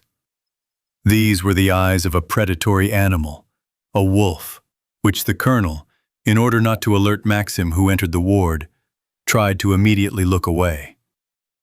Perhaps this would have been successful, but the malice emanating from him was clearly felt at a distance. Max was struck by this unusual and unpleasant feeling, which he had never experienced in his life, and at first, he was even a little confused. Then, remembering his measure of protection, he completely calmed down and even smiled. Let him be angry. Let him even wear out all his teeth to the roots. Gleb Zeglov said something similar to the thief Kirpich, and finished beautifully. Mine will always take you against yours. And mine too, Max assured himself. On the edge of the table, pressed down by a pen, lay a stack of clean sheets of paper left yesterday.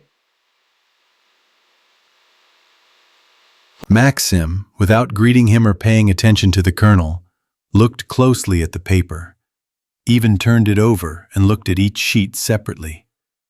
Having convinced himself of their virginal purity, he shook his head in disappointment and looked up at the colonel. The latter, trying to hide his interest, was watching the man who had entered surreptitiously, his eyelids slightly closed. Maxim absolutely did not care about the proud colonel's problems. He had already decided everything for himself. Well then, Nikolai Sergeyevich, Max said absolutely neutrally, you have made your choice. He stood there for a couple of seconds in thought. Commendable, only stupid, after which he calmly turned and headed for the exit. Give me back the phone. The colonel, restraining himself, almost shouted at Maxim's back. He slowed down a little and turned his head slightly.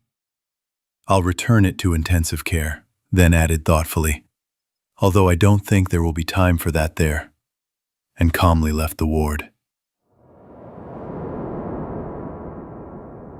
Nikolai Sergeyevich clearly did not expect such a dismissive attitude. He was literally taken aback, and when he came to his senses, he again plunged into sad thoughts.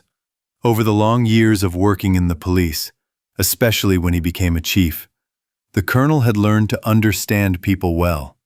He sensed them, and often took advantage of this. Many years of life experience told him that ordinary people do not behave with police colonels the way this pathologist Averin did. The fact that he worked as a doctor and that his last name was Averin was not in doubt, but the rest? Immediately after the first visit to the department, when he began asking uncomfortable questions, Nikolai Sergeyevich gave the order to get through to the overly curious pathologist. This was done by competent, responsible people, so there was no room for error here. It was stupid to think that he was an FSB agent digging under him or the mayor. A hypnotist? Ridiculous. It would have been easier for him to convince the colonel to write a confession with details that were not there in reality. Who was left? A sorcerer? Oh yeah. The insanity was growing stronger and knocking at the door, and then the colonel suddenly remembered the last phrase of Maxim as he was leaving. Just like that, instantly, he jumped from one thing to another. I'll give him to intensive care. They won't have time for that. He clearly heard the words of the departed doctor. What intensive care? Why won't they have time for that? What kind of time won't they have time for that? The colonel, mentally, but very loudly, asked no one knew who. His anxious thoughts were confused, jumping from one thing to another. He could not concentrate and decide what to do next with this Maxim, who was completely unafraid of the policeman, until it was time for the doctor's rounds. Nikolai Sergeyevich's attending physician, Volodya Potemkin, immediately noticed the unpresentable appearance of his VIP client. It seemed like he looked better yesterday, but today he was somehow gloomy, twitchy, with circles under his eyes. Nikolai Sergeyevich, how are you feeling? Vladimir Ivanovich asked, putting as much optimism into his voice as possible. Nezhnov only waved his hand and parted his lips in a semblance of a smile. Don't pay attention. I slept badly, that's all. Here he was being disingenuous, keeping silent about his round dance of thoughts. Vladimir Ivanovich, remembering who was in front of him and not forgetting the head of the department's instructions, examined his patient with all due diligence. He counted his pulse, looked at his tongue, felt his stomach, and took the time to peel off the bandage and look at the wound. He was satisfied with the examination, but still decided to support his patient. Everything is fine with you, Nikolai Sergeyevich. The stomach is calm, the wound is behaving fine, but you need to sleep. Let's take a sedative pill after the bandage and sleep a little. They'll give you another one in the evening, and then everything will get better. Nikolai Sergeyevich woke up from some kind of internal anxiety. At first he himself did not understand what woke him up, and only then did he notice his left leg. The leg felt strange, heavy and tense, and there was also an unpleasant sensation of ants crawling on his leg. In addition, thousands of small creatures ran along his leg, burning and pricking it like thousands of needles. As soon as he realized that the problem of his anxiety was precisely his leg, he immediately felt pain. The pain arose somewhere on the periphery, then darted up his shin to the knee, and then higher. Moreover, it grew with each passing minute. Thinking that he had simply laid his leg down, the colonel decided to resort to a radical measure, which he had used before to get rid of similar, albeit less pronounced, sensations that arose from time to time. Just walk around. Stretch his leg. He tried to get up and succeeded. With pain, but he succeeded. But he could not walk. After taking a couple of steps, Nikolai Sergeyevich realized with horror that his leg did not obey him and resembled a prosthesis, a dull wooden prosthesis. It was absolutely alien, and he could not command. Having hobbled to his bed with difficulty, he collapsed on the mattress and tried to examine and rub his disobedient, aching leg. The leg was pale, cold, with strange, shapeless blue spots, and touching it felt distant and completely alien. No changes occurred when he tried to rub and massage the leg, except for the pain getting worse. The pain was already hard to bear. "I'll have to call for help," he thought with displeasure, already realizing that he had not just lain around on his leg, but had acquired some other serious and unpleasant ailment. Imagining himself screaming at the entire department, he immediately gritted his teeth in helplessness and shame. But there was nothing to be done. He had to. He even had to knock on the metal headboard of the bed with a spoon until the disgruntled nurse appeared at the door. Seeing the grimace of pain on the patient's face and instantly realizing that such a person would not just scream and pound with a spoon, she immediately began to fuss, began to wail, and almost ran out in search of a doctor. Vladimir Ivanovich appeared in a couple of minutes. Even a cursory examination was enough for him to realize the seriousness of the colonel's problem. Having calmed Neznov with meaningless words, he left the ward and returned literally a minute later, together with the head of the department, Vladimir Dmitrievich, who was just returning from the emergency room. He looked a little longer. He squeezed and pricked the foot, shin, then thigh in turn, asked to bend or raise the leg, and when that didn't work, to move the toes. He tried to feel the pulse in the groin and foot, compared all the changes he found with the other leg, and was clearly dissatisfied. First, he puzzled Pochemkin. "Call the air ambulance. Ask the vascular specialist to come here. Let him blow at full speed. Puzzle the operating room just in case. Call the lab technician, let her look at the coagulation system, and the group, of course. Call the transfusion station, clarify the reserves of this group. Now riopolyglucin into the vein, heparin, papaverine, promedol, well, and everything else that is required, you know yourself. And only then turn to Neznov. Nikolai Sergeyevich, we have a problem that must be solved as quickly as possible. It looks like you have a thrombus in the main artery of the thigh or popliteal area. That's why the blood has stopped flowing to the periphery. The tissues are lacking oxygen. Metabolic processes have been disrupted. In short, if nothing is done, gangrene will develop, and the leg will have to be amputated. Only a vascular surgeon can perform an operation to remove the thrombus, whom we have practically called. Of course, we will not wait for him without doing anything. We will start intensive therapy. We will try to lyse the thrombus. It is easier to dissolve it, but the final word is still his." A minute later, a solution of riopolyglycin was dripped into his vein, which, as he was assured, improves microcirculation and definitely delays irreversible changes in bloodless tissues. And a nurse injected the necessary drugs one by one into a rubber tube near the needle. Another 5 minutes later, he felt that the pain seemed to be receding a little and began to calm down, even dozed off.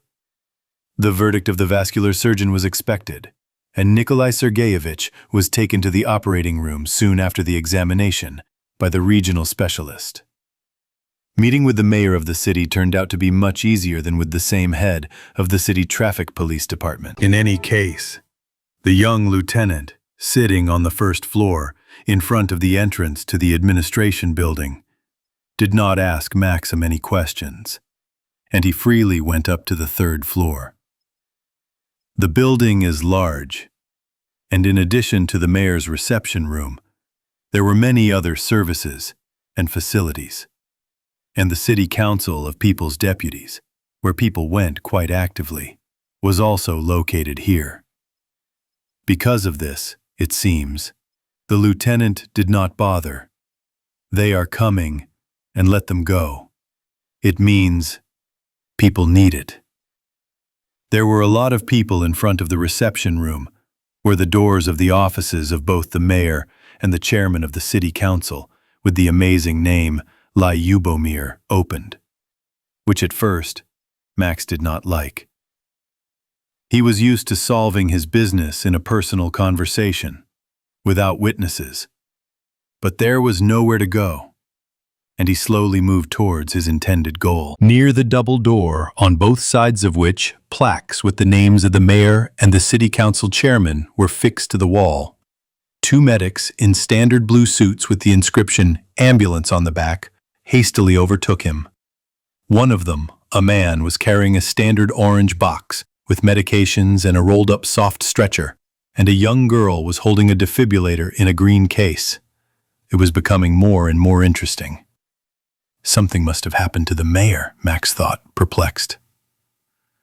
There were even more people in the reception area than in the corridor, and among the people restlessly discussing something, Maxim even saw a policeman with large stars on his shoulder straps. He was trying to shout over the discordant rumbling hum, answering someone on a landline phone on the secretary's desk. His jacket was unbuttoned, and his face was red and angry. The secretary was not at the desk. Nobody paid the slightest attention to Max's arrival, and he was a little confused, not knowing what to do or who to ask about the possibility of meeting with the city mayor. He looked around helplessly, twisted his head in the hope of meeting a familiar face, and then someone touched him on the shoulder from behind. "Maxim Sergeyevich, what brings you here?" A familiar female voice rang out. Galina Nikolaevna, Volodya Potemkin's wife, who had been elected to the city council for the second or third time and invariably headed the social affairs committee, smiled affably at Maxim, although her eyes were sad. Max knew Galina Nikolaevna and was frankly glad to see her. At least one acquaintance, and certainly an informed person in this bedlam, who would bring him up to speed and tell him what was going on here. Smiling, he replied, "Galina Nikolaevna, hello. I just came to make an appointment with the mayor, and then this happened." He spread his arms helplessly and looked around, as if inviting Galina Nikolaevna to share his amazement. She shook her head, frowned, and mournfully pursed her lips, which immediately made her face darken. "No, Maxim Sergeyevich, you won't be meeting the mayor any time soon," she stated as if it were completely obvious, took him by the arm, and insistently moved into the corridor. Maxim did not resist much. At the window of a small hall, where there was no one present, Galina freed Max from her guardianship. "Viktor Alexeyevich has a misfortune. His son crashed in a car. To death," she said sadly in a sympathetic tone. Max was taken aback, shuddered, and even seemed to shrink, becoming shorter. Just a couple of days ago, he wished all sorts of misfortunes on this rich kid, who almost killed his son. He was even ready to punish him harshly. And now he suddenly felt a pang of pity. Young, stupid. "Dennis?" he exclaimed involuntarily. "Denise," confirmed Galina Nikolaevna, and looked at Max with interest. "Do you know him?" Maxim was embarrassed and quickly answered, "Personally, no, but I've heard a lot." He decided not to talk about his correspondence acquaintance with the mayor's son after the accident with Alyoshka. It was neither timely nor necessary. "The police just came and told him," Potemkina continued, "and he felt bad. He turned white and fell down. We had to call an ambulance immediately. I hope he has a heart attack," she finished anxiously. Having told a few more meaningless details to Maxim, who was already thinking about something else, Galina Nikolaevna returned to the reception area, and Max went home to tell his wife the stunning news. Getting into the car, he saw the mayor being carried out of the administration building on a stretcher and carefully loaded into an ambulance. There was no elevator in the three-story building. Moreover, it was not the ambulance workers who were carrying the mayor, but mostly men, including a policeman in an unbuttoned jacket. Either everyone really loved the mayor so much and sincerely wanted to help, or they were simply demonstrating their zeal and diligence. You never know. Maybe he'll come back and remember. Max knew subconsciously that Colonel Nezhnov was currently in the intensive care unit, but he still decided to personally verify this. Taking advantage of the fact that almost all the doctors were gathering in the hospital conference room at 8:30 for the morning planning meeting, he easily went up to the second floor to the surgery department. Having greeted the nurse on duty, who looked at the unfamiliar doctor with bewilderment but could not stop him. Maxim calmly walked to the notorious private ward. The owner was not in the ward, but some of his personal belongings were still lying in their usual places. This strengthened Max's assumption about the policeman's whereabouts. It is clear that they would not drag shaving foam, a razor, or even a toothbrush and toothpaste to the intensive care unit. There really is no time for toilet details there. If only he were alive. And yet, returning past the nurse on duty, Maxim asked where his old friend Nikolai Sergeyevich, from the first ward, was, to which he received the expected answer, in intensive care. He was operated on yesterday. Even a vascular surgeon from the region came, and you didn't know? The nurse answered and immediately asked with a surprised and frightened face. He had to feign extreme anxiety and almost run to the intensive care unit.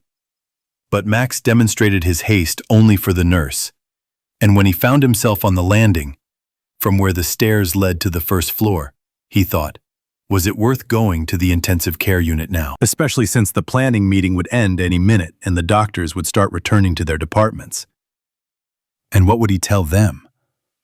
How would he explain his concern for the health of the police chief? And then he found a weighty argument in favor of an immediate visit. Putting his hand in the pocket of his medical suit, he came across a familiar phone, which he had promised to return to its owner yesterday. His own, it seemed, was in the pocket of his windbreaker, and he, reassured by the familiar heaviness in the pocket, noticed only now that it was the colonel's phone. An excellent reason to drop in on him right now. It would be unlikely that they would be able to talk. The colonel was still weak after the operation, and the doctors from surgery and intensive care should soon be on their rounds. And they had absolutely no need to hear private conversations. Max will only show up so that he doesn't relax, but thinks in the right direction, and the phone really needs to be returned, especially since it's completely discharged. So everything is calm here. It's unlikely that they'll look for a charger for him in intensive care. Although, he's a colonel, and to hell with him.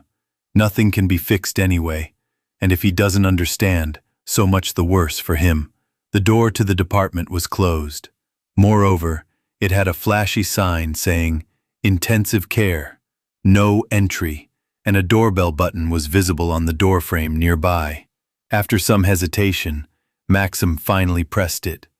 A minute later, hurried steps were heard, and the face of a young woman in a medical suit and a white starched cap appeared in the half-open door, staring in surprise at an unfamiliar man also in a medical suit. Max understood that she had the right not to let him into this department, which was closed in every sense, so he behaved very correctly. He introduced himself, gave his name, inquired about the condition of his friend Nikolai Sergeyevich Neznov, and asked whether he, as a doctor, could go to the patient just to look at him, and also give him the phone, if this did not contradict the rules of the intensive care unit. He also received a fairly friendly answer, but it was not at all what he had expected. The patient's condition is stable. All necessary treatment measures are being carried out. It is impossible to visit him without the doctor's permission. The doctor is currently at a planning meeting. He will be here in about 10 minutes. If you want, wait. If not, come back later. The nurse can, as an exception, hand over the phone herself. Having thanked the polite nurse, Max handed her the phone, expecting that she would not try to turn it on, and asked who was on duty today. It turned out to be his recent acquaintance, Lesha Luishin, with whom Max fully expected to agree on a visit to Neznov when Lesha would be alone. Having promised to come later, he left. He had to go to work. There were no planning meetings in the pathological anatomy department. But working hours had to be spent at work at least partially. Surprisingly, by the time of Maxim's return visit, the 6-bed intensive care unit was practically empty, which suited his plans perfectly. Apart from Colonel Neznov, whom the head of surgery Vladimir Dmitrievich personally asked to keep in the department for an extra day, There was only an elderly man here after a traffic accident with a subdural hematoma and a severe brain contusion. The patient was on a ventilator in a medically induced coma, so he could not interfere with the upcoming conversation between the two enemies. After work, as he had expected, Max easily agreed with Leisha Loishin, who was on duty, to visit his friend in his diocese. True, he had to spend another half hour treating the hospitable anesthesiologist to Vietnamese coffee, the Avrian supply of which was already running low. Luckily, Leisha was called to surgery for some intravenous anesthesia for an insignificant reason, and he, having promised to return in 15 minutes, rushed off like a meteor, telling Maxim to wait for his return. Nikolai Sergeyevich gave in. His face grew even paler, sunken. His stern gaze lost its sharpness and faded. Only the stubble on his faded face seemed even thicker, but this did not add to the colonel's attractiveness. It was obvious that not only physical suffering was difficult for him, but, perhaps to a greater extent, the awareness of his helplessness. How could he, a 45-year-old colonel, yesterday healthy, cheerful, and vigorous, whose favor many people sought, now lie naked in the middle of a huge ward, covered with only a light sheet? He who commanded almost 100 men was forced to obey and carry out the orders of any snotty girl, a nurse, not to mention doctors. This was not easy. There were no chairs or stools in the intensive care unit, except for a small plastic chair by the nurse's table, standing right there by the wall, which Max decided not to touch. He sat down on the next bed, slightly moving the screen on wheels to the side, and stared blankly at the colonel. His face reflected nothing, no sympathy, no pity, no malice, no triumph. At first, Nikolai Sergeyevich did not react to Maxim's gaze. Then, he became somehow worried, frowned, and nevertheless turned his eyes to him. He looked and turned away again without saying a word. Maxim was the first to speak. "Did they return your phone?" The colonel, without turning around, answered after a pause. "They returned it." "You see," Max continued calmly, "I kept that promise. I kept the second one too." After a short pause, waiting for Nezhnov's next glance, he continued quietly. "You were in intensive care, Nikolai Sergeyevich, as I said." Maxim shook his head sympathetically and spread his arms. The colonel flinched, winced painfully, and closed his eyes. "But I deceived you with the third promise."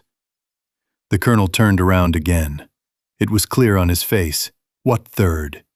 "I promised to arrange a meeting with the mayor for you here. Remember? But it didn't work out."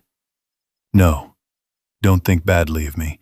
He is also in intensive care as expected." Max saw interest on the pale, unshaven face of the policeman and even leaned over him. "Just not here. In the first hospital, in cardiology." "A heart attack," he said, with a barely perceptible hint of sympathy, and shook his head again. The colonel, already lying on his back, without saying a word, somehow went limp and stared straight at the ceiling. "Do you know why?" Maxim asked. Neznov remained silent, obviously understanding that he would voice his version anyway, and waited. "His son crashed his car, fatally," Max said without a hint of sarcasm, carefully watching the colonel. Yes, the very one you were looking for so long and unsuccessfully." At first, Nikolai Sergeyevich did not react to this strange news in any way, trying to understand whether it was true or not. Then, and Max did not miss it, he began to breathe faster and deeper, and a slight sweat appeared on his forehead. So it got through to him. "But it was you, Nikolai Sergeyevich, who were to blame for Denis's death." The colonel's face distorted into an incomprehensible grimace, and he even opened his mouth, trying to object. But Maxime got ahead of him. Yes, it was you. And don't make excuses, no need for pompous phrases. You know yourself that I'm right. If you had detained Karpov immediately after the collision, when you saw his car number on the bank camera, or at least after my visit, when I provided all the evidence of his guilt, they would have taken away his license, opened a case, he would be alive. Well, if he had received a couple of years of probation in the worst-case scenario and 3 years of license suspension, maybe he would have matured during that time, changed his mind, and maybe everything would have returned to normal. But as it is, when everything is allowed, when the almighty dad solves all problems with the help of people like you. So he played too much. And his dad didn't just get his heart attack for nothing. He understood perfectly well that he was also to blame for his son's death. So he is paying. And he will pay for it for the rest of his life. I think he has had enough. Maxim was silent for a long time, expecting some kind of reaction from the colonel. But he was silent. Maybe he was thinking about everything that had happened. Maybe he was looking for an excuse. Maybe he was thinking about how to get rid of this annoying pathologist. But he was silent, staring at the ceiling. Max wanted to hear an answer and an assessment of his own affairs from the colonel himself, so he went for the aggravation. You know, Nikolai Sergeyevich, you won't be able to hide behind silence. These two got their punishment. You could say, God punished them. But you haven't been punished, and it seems you still haven't understood anything, since you're trying to keep quiet. It won't work. You see how I can keep my promises. So, either you write a sincere confession on all these episodes, and I'll hand them over to the prosecutor's office along with everything else, or you don't leave here. In a completely neutral tone, which for some reason made the colonel feel cold inside, Maxime finished.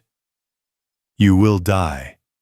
And why do you need to live? You have already ruined more than one other person's life, which means you need to be prepared for the fact that they can do the same to you. Or worse. And don't try to lie to yourself that you are white and fluffy, you are a man after all. If you are not stopped now, you will leave the hospital and start doing the same thing again with your henchman Vasnetsov. By the way, I will deal with him later, Max noted casually. First of all, you are a huge threat to my family, and then to everyone else who does not please you in some way, so choose. Either I bring the paper again, or tomorrow they will take you for another operation, after which you will not wake up. Maxim could not resist gloating. Do you know of such a disease, pulmonary embolism? He remembered the death of a man with a knife wound to the stomach. That's what will happen to you. I'm not trying to scare you, I know it. Well, like Wolf Messing, you've probably heard of him. And again, not having received an answer to his long and reasoned speech, Max got angry, stood up and left. Already at the door, he turned around. I'll give you until the morning, that's all. Max did not sleep all night, although, in order not to upset his wife with stories about his actions, to which Lena had an extremely negative attitude, he strenuously demonstrated that he and sleep were best friends. In the evening after dinner, they briefly discussed the prospects for further investigation and came to the unambiguous conclusion that all this had to be finished as quickly as possible. As for the Karpov father and son, there were no questions here. Both got what they deserved, and what is important, absolutely without the help of Lena and Max. They did not even have to go to the prosecutor's office. But what to do with Colonel Neznov? They did not know. Maxim told his wife that the policeman was hospitalized with appendicitis, which was news to him, but he kept silent about the second operation. He also kept silent about his threats, about a possible third operation with a sad end for the colonel. To be honest, Max was only brave with the colonel in words, and there was a huge distance between threats and their fulfillment. He himself did not know whether he would be able to use the protective measure again, although he thought about it constantly. Sometimes it seemed to him that he could easily enough, but then he became scared. How could he just take a person's life?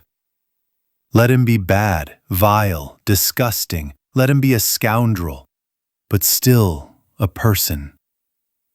In this country, they even abolished the death penalty, and he would take on the duties of both judge and executioner. Isn't that too much? Then he remembered again that it was this man who had almost destroyed his family, tried to slander his wife, an honest person who had protected him, and all doubts were pushed far away. Because of him, a young guy had died. Maybe not an angel either, but everything could have turned out differently. And what to do to put a final end to this protracted case, he had not yet decided, but he knew for sure that a living and healthy Colonel Nezhnov at large was a threat not only to his family and to him personally, but to other people as well. So, either prison or... And again, doubts filled him with doubts. Even though Maxim was a man and supposedly the head of the family, Lena still made the decision. Max, I think we should hand over all the collected materials to Viktor Stepanovich. I have laid everything out on the shelves, systematized everything, so all he has to do is read it and make a decision. I will tell you what is not clear. You remember at first I could not turn to him. I doubted, did not want to set him up or be disappointed myself. But in the case with the bribe, he supported me and helped. This is worth a lot. I think he will help here too. Do you agree? Maxim nodded his head with relief. Going up to surgery or into intensive care has become as routine for Max as coming to work. And today, having changed his clothes, he headed straight to intensive care with a stack of papers in his hand. But at the door he met yesterday's coffee lover Lisha, who advised him not to meet with his acquaintance right now. Late yesterday evening, when Max was already home, a police UAZ overturned, in which almost the entire 5th Department was returning from a barbecue arranged for the chief's birthday. 7 were injured.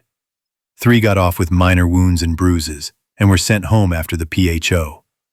2, with fractures of varying severity, were placed in the traumatology department, and 2 more with severe combined injuries were shoved into the intensive care unit.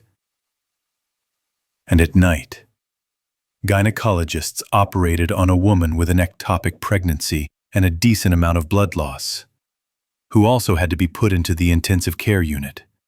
So it won't be possible to have a normal conversation with a friend now. There are too many people in the room. If this continues, this almost healthy friend will be transferred to surgery today, despite the request of the head of the department.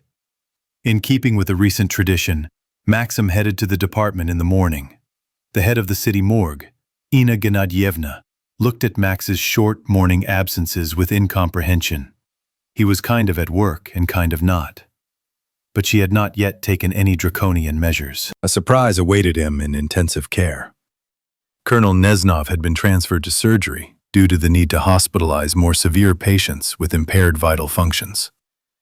Lesha had said something like that.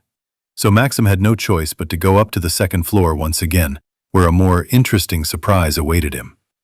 Colonel Nezhnov had disappeared. He was not in the ward, nor in the corridor, nor in the toilet, simply nowhere, as, incidentally, were his personal belongings, which had been in their usual places just yesterday. The disappearance of a VIP patient, who had undergone 2 serious operations in less than a week, and had only started walking yesterday, was a shock for both the head of the department and the attending physician, and for the entire staff of the department.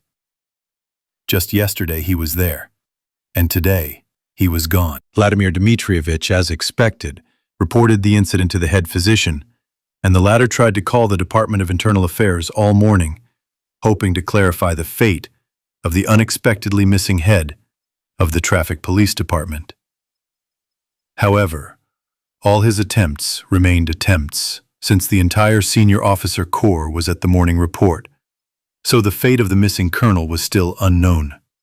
Maxim immediately realized that the colonel had gone on the run, preferring uncertain wanderings with an unknown end to the predetermination of the 3rd operation, with a completely predictable end, about which he had been honestly warned. This thought warmed Max, It meant that Nezhnov had nevertheless recognized him as an enemy to be wary of, believed in his abilities and capabilities, and was afraid of the morning meeting. Respect for an enemy, even a worthy one, was out of the question. Nikolai Sergeyevich was not the kind of person to respect anyone other than himself, or people of higher status than himself. The same mayor, for example. It seemed that thoughts about a possible confession of his unseemly deeds did not even visit him. Nikolai Sergeyevich could not destroy such a prosperous world, where personal power gave a lot of advantages and benefits with his own hands, and did not even consider this question. He preferred, despite his illnesses, to hide until better times, when the winnings would remain his. And besides, he was convinced that this narrow-minded pathologist, with downright maniacal persistence, was trying to get him to personally confess his sins. That's something he won't get, and therefore it makes sense to hide in a secluded place. Maxime, who had recently become skilled in logical reasoning, did not like the colonel's escape and his cheerful mood. Due to his own importance, quickly changed to a wary, frightened one. So, he was not going to give up? He realized that he could not meet Max in person because of the very likely troubles that would arise, or even worse. As soon as he came to his senses, got stronger, he would definitely strike back. Moreover, most likely not with his own hands, and it was not a fact that it would be Maxim, but Max could not set up Alyoshka and Lena. This was exactly what scared him. So he had to find the disappeared Neznov as soon as possible, while he was still weak and more concerned with his own health than with plotting against the culprit of his problems. Returning to his unit and doing routine things, Maxim constantly thought about how and where Colonel Neznov could have escaped 2 days after a serious operation, when he was not yet able to walk properly. A few steps down the corridor did not count. It was clear that he could not have left the hospital on foot, so there was a car. Most likely, after returning to the ward from intensive care, he charged his phone and called one of his friends, who helped him hide. And he left unnoticed by everyone through the same emergency exit, next to which his ward was located. Max still remembered from the time of the head of the department's birthday, when he himself retreated from that ill-fated ward in the morning, that the spare door to the street could only be closed from the inside, and only with an iron bolt, although powerful but completely useless for protection if you decided to turn the entrance door into an exit door. But how the colonel found out about this was unclear. Nikolai Sergeyevich will not ask his relatives for help, otherwise he will have to explain for a long time why and from whom he is hiding. For the same reason, he will not call the duty crew from his department to the hospital. But it is quite possible to put pressure on his accomplice, Captain Vasnetsov, who is definitely aware of the twists and turns of all his recent cases. It is clear that the captain will not take a traffic police car with flashing lights and other police paraphernalia for this case. Too noticeable and defiant, and will most likely arrive quietly in his own. That same black Toyota, familiar to Max from the recordings from the video camera of his neighbor Valera Petrov, when Vasnetsov brought the burglar Kolota in it, who planted bugs in the Averins' apartment. He could only arrive at night, or better yet, in the morning, when everyone was fast asleep. So he had to look at the hospital surveillance camera footage from the previous night and morning, and make sure. There were no surveillance cameras at the emergency exit, like everywhere else, but there were at the entrance, at the emergency room, and at the trauma center. And it was impossible to get to the emergency exit door by car without passing at least one of the cameras. Since there was only one road and it was also bordered by high curbs, there was no other way. Max, burning with impatience, didn't even wait for the traditional lunch break, which officially didn't seem to exist. But the pathologist did have lunch anyway, though not in the autopsy room among the dissected and undissected corpses, but in the hospital buffet. Taking advantage of the kindness of the head of the hospital, Inna Gennadievna, Maxim ran off, supposedly to the buffet, not thinking at all about what he would do when he really wanted to eat. He saw the black Camry on the security guard's computer monitor fairly quickly and exactly when he expected it to be, around 5 in the morning. It was still quite dim, but in the light of the hospital lights, especially at the entrance to the non-functioning barrier, frozen in a vertical pole, Max saw its number clearly. Of course he remembered this number, like Denis Karpov's 3 sevens. For a long time. Now the puzzle was complete, and Maxim knew what he would do next to quickly find the missing colonel. Having a quick bite at home, since he hadn't been able to have a normal lunch at the hospital because of running around with the security guards, Maxim flew to the traffic police department.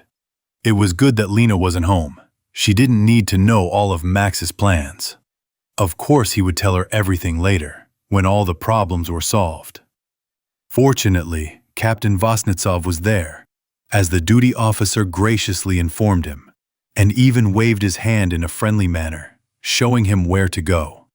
Maxim knew this route and calmly headed to the Accident Investigation Group's office. He was completely calm, not worrying at all about the upcoming meeting, since he was confident in its outcome. And that was already half the success. The captain, as at their last and only rendezvous, was sitting at a table by the window and trying to type some text on the computer. He was typing on the keyboard with 2 fingers. It was going badly for him, and a grimace of discontent settled on his face for a long time. He did not even look at the person who entered, only nodded his head without taking his eyes off the monitor screen. Maxim, who undoubtedly considered himself the master of the situation, walked up to the table and sat down on a chair at the end without an invitation.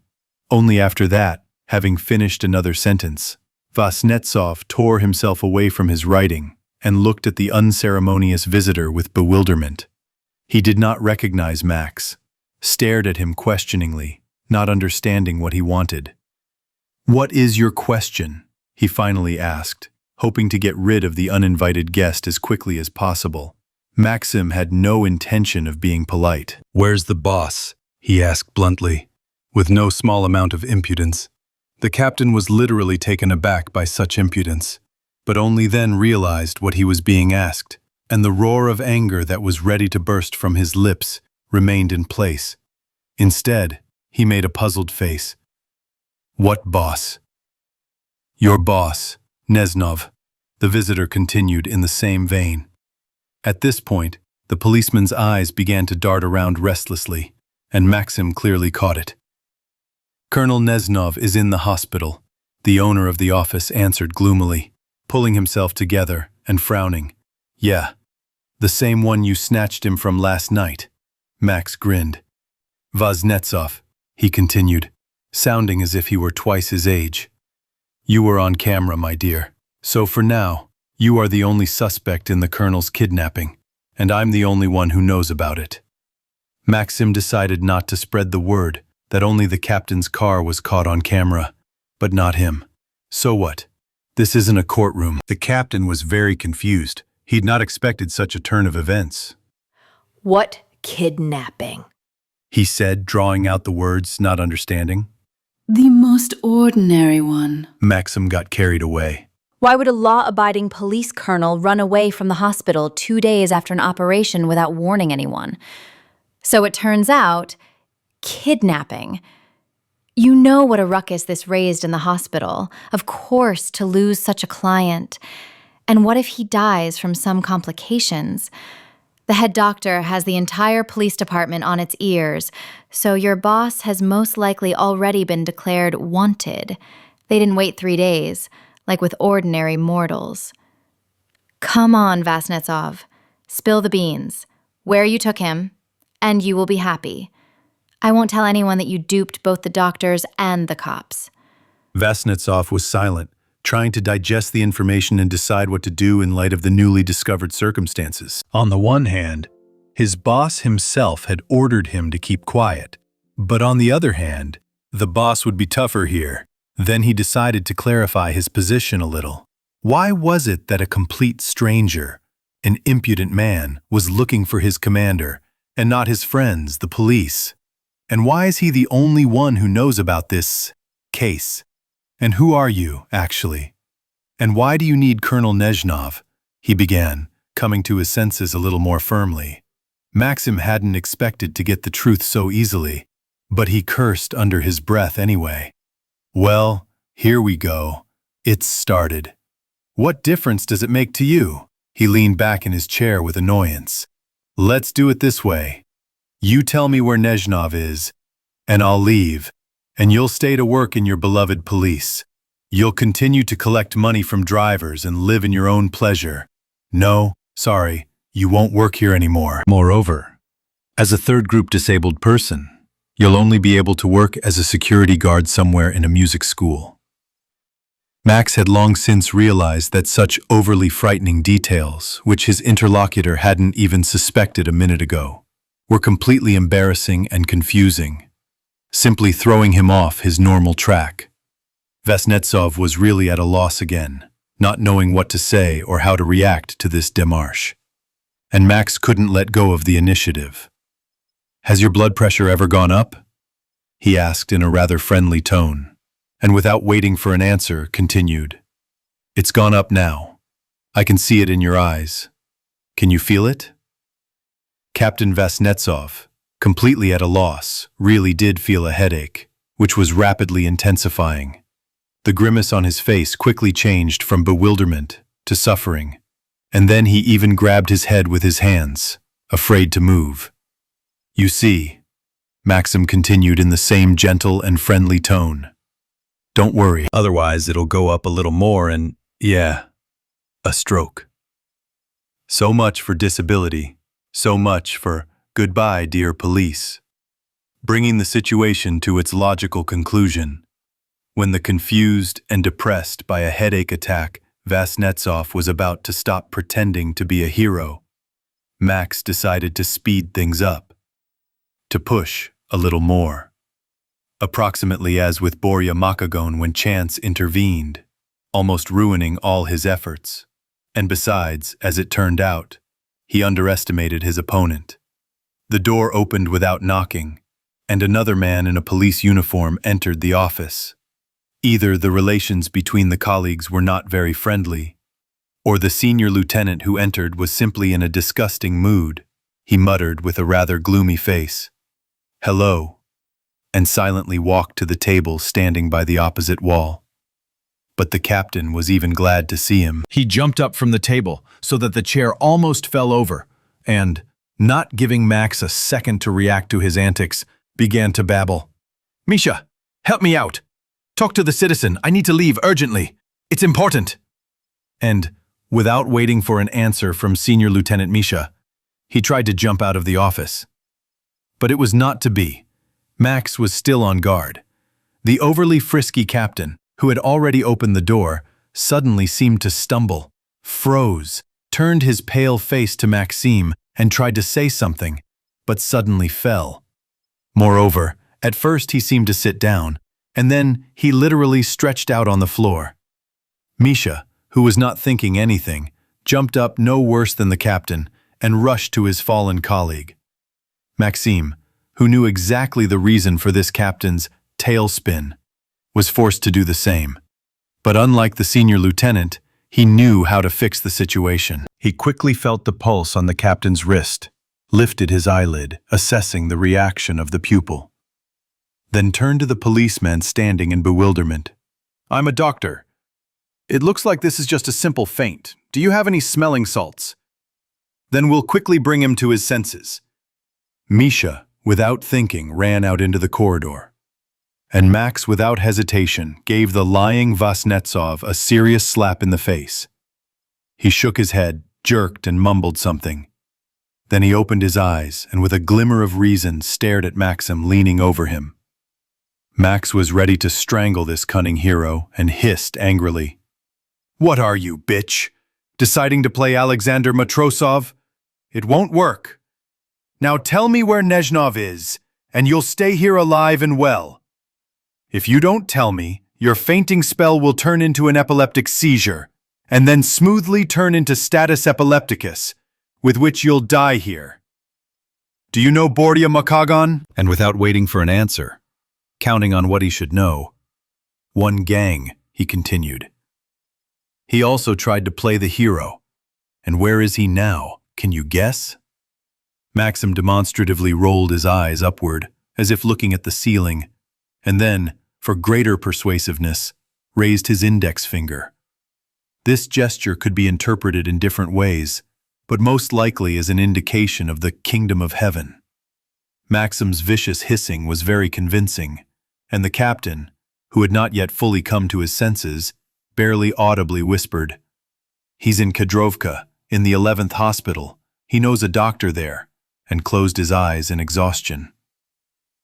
Maxim had never been to Kadrovka. He only knew that this nice settlement, according to the stories, was located somewhere in the north of the region, not far from the regional center, almost within the city limits. And he knew about the 11th hospital by hearsay. Fellow doctors had talked about it a couple of times in the hospital buffet after the specialist days, sharing their impressions. This mysterious hospital was called nothing less than City Clinical Hospital Number 11. Where a clinical-level institution had come from in the village was anyone's guess, but it had many departments and there must have been something to learn there, since specialists from all over the region were gathered there. The trip to Kadrovka, where Max expected to find the hidden colonel, did not cause him any doubts or concerns, only 100 kilometers. If before they said, "The tongue will take you to Kiev," now, for this purpose, there was a satellite navigator which is much cooler than any language. With it, it is difficult to get lost even in a labyrinth. It will take you not only to Kiev, but to any necessary place. The main thing is not to get off the route. At least, that's what Maxim thought at first. He recalled with a good-natured smile the road adventures with his first navigator, which his friends gave him almost immediately after buying the car. And, as if in mockery, they also said, "Well, Max, now you won't get lost anywhere." They probably jinxed it. Maxim drove around the city quite calmly and didn't need any navigator here. But he risked going out to another city, only counting on the help of the newfangled device. One winter weekend, they decided to go with Lena to a sanatorium located in a neighboring city on the shore of a beautiful lake to go skiing. Here, if you believe the official website, there was a ski slope with a T-bar lift, a pretty decent skating rink that worked even at night, and those who preferred this quiet type of recreation to extreme ones could ski along the laid ski track on the frozen lake. The young married couple was just one of them. Having booked a room for a weekend tour, having grabbed their own skis, the guys set off to meet adventures. Maxim got to the needed city along the highway without any problems, and then decided to use the gadget that was given to him. The city was unfamiliar, and the sanatorium was located somewhere on the outskirts. So he decided not to take risks, typed the hotel address, and calmly clicked the "Let's Go" button.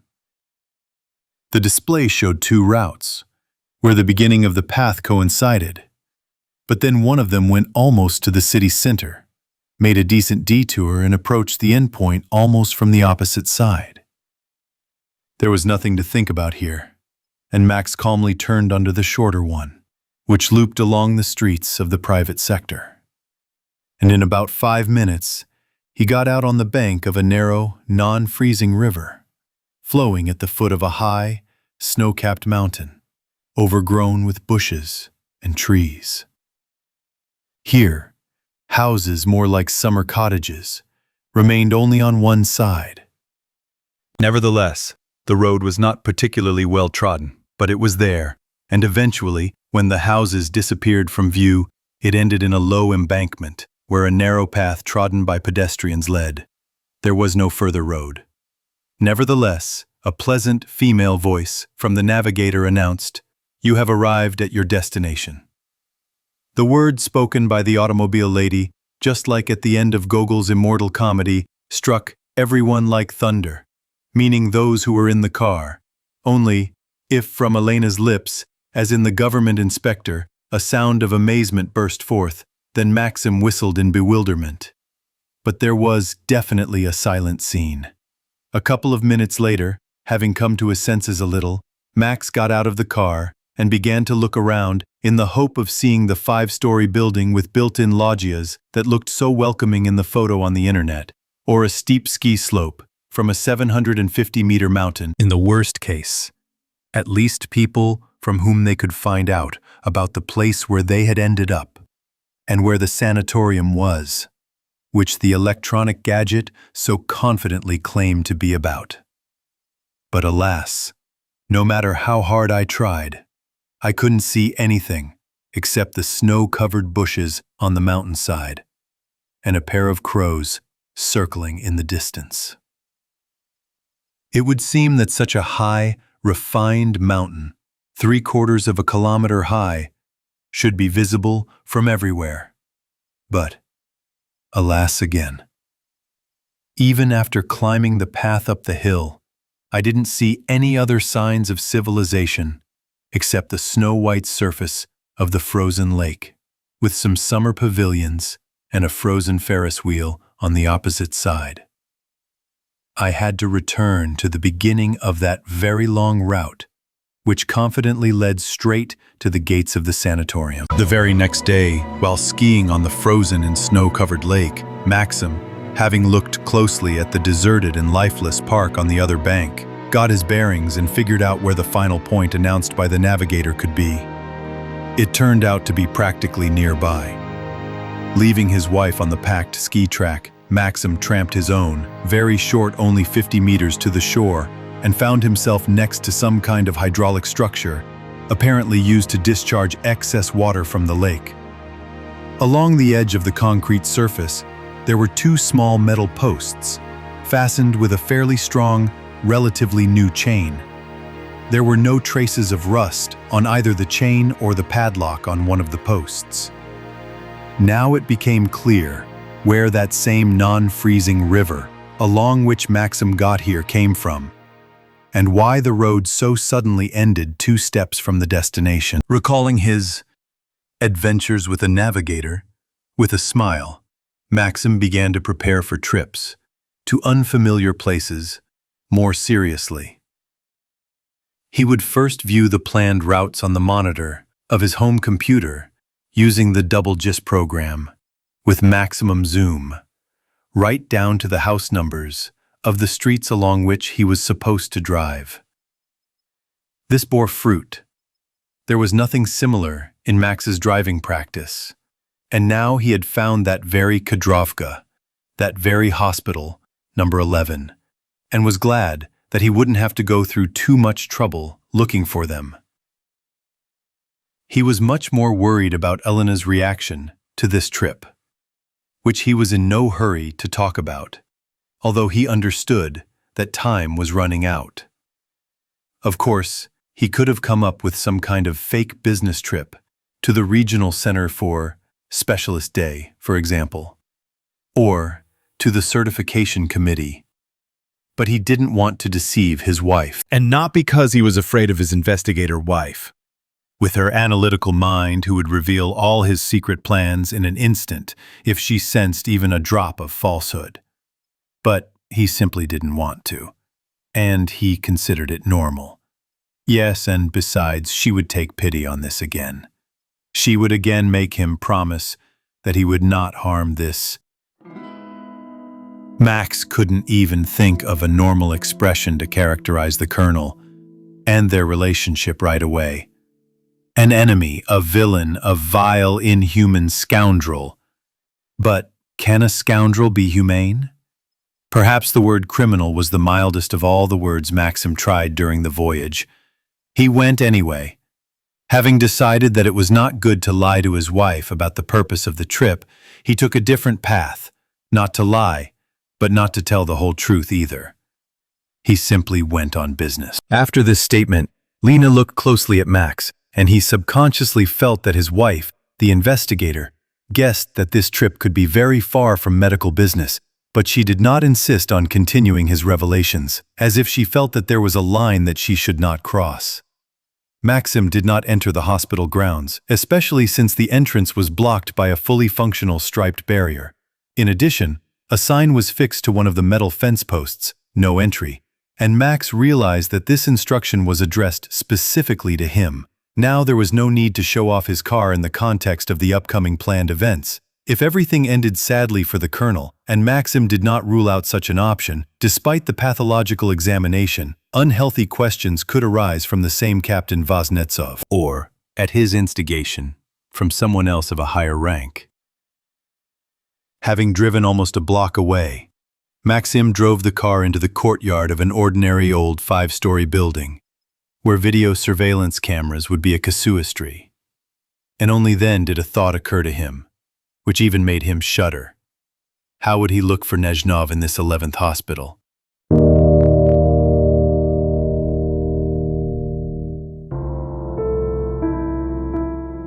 The hospital consists of several buildings connected by overhead passages. It is still a clinical one. Its view from above resembles some kind of animal, very similar to a horse with a large head.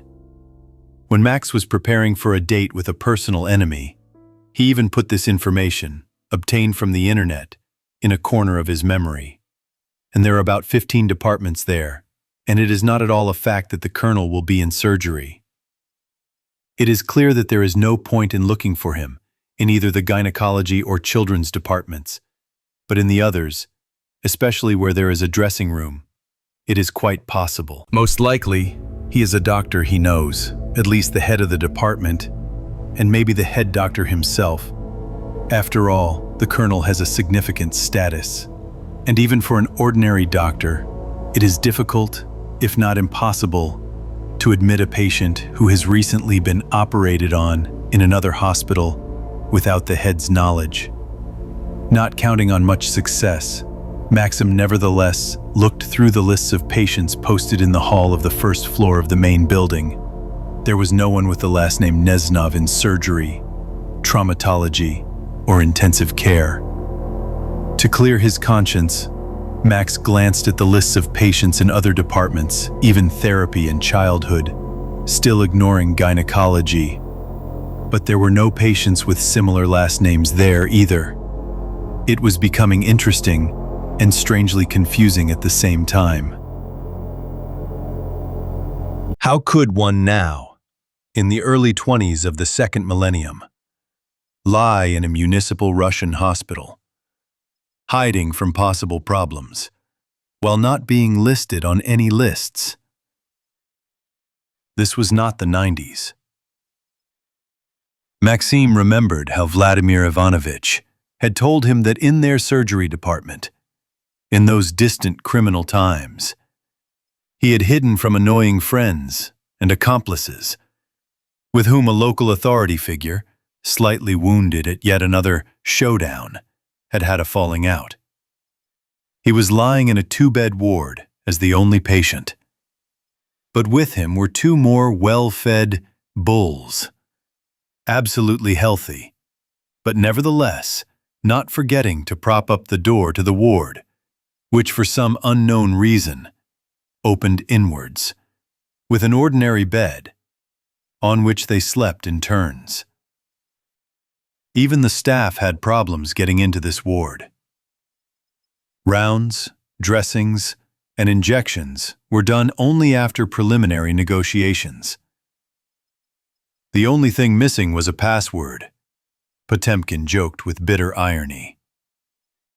Those were the times. There was no information desk at the hospital, so the only way was to methodically go around all the departments, trying to find traces of the escaped colonel. It was good that today was Saturday, and only the doctors on duty remained. Maxim expected to come to an agreement with each of his colleagues, faster than with a bunch of people in the staff room.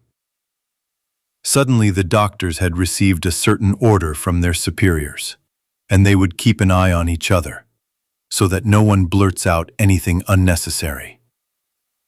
And one could be interrogated thoroughly if doubts about his sincerity suddenly arose. To make it easier to get in touch with colleagues and communicate adequately in the future, Maxim took a doctor's coat from home, to which he pinned a badge indicating his specialty: doctor, surgeon. True, both the last name and the first name, and the name of the hospital on the badge were fictitious and printed on a home printer. Max decided to start his search, not with therapy, but with the surgical departments. And having asked the security guard in the lobby, who was sick to death of all this bedlam with visitors and did not pay any attention to visitors, where the surgery was, he headed to the 3rd floor. The doctor's office was usually located right at the entrance to the department, but the head of the department's office, as was the case with them, was located at the other end of the corridor. Having knocked on the door and not received an answer, Maxim nevertheless pressed the handle and looked in through the half-open door. Right across from him, at the table by the window, facing the door, sat a handsome bearded man in a white coat.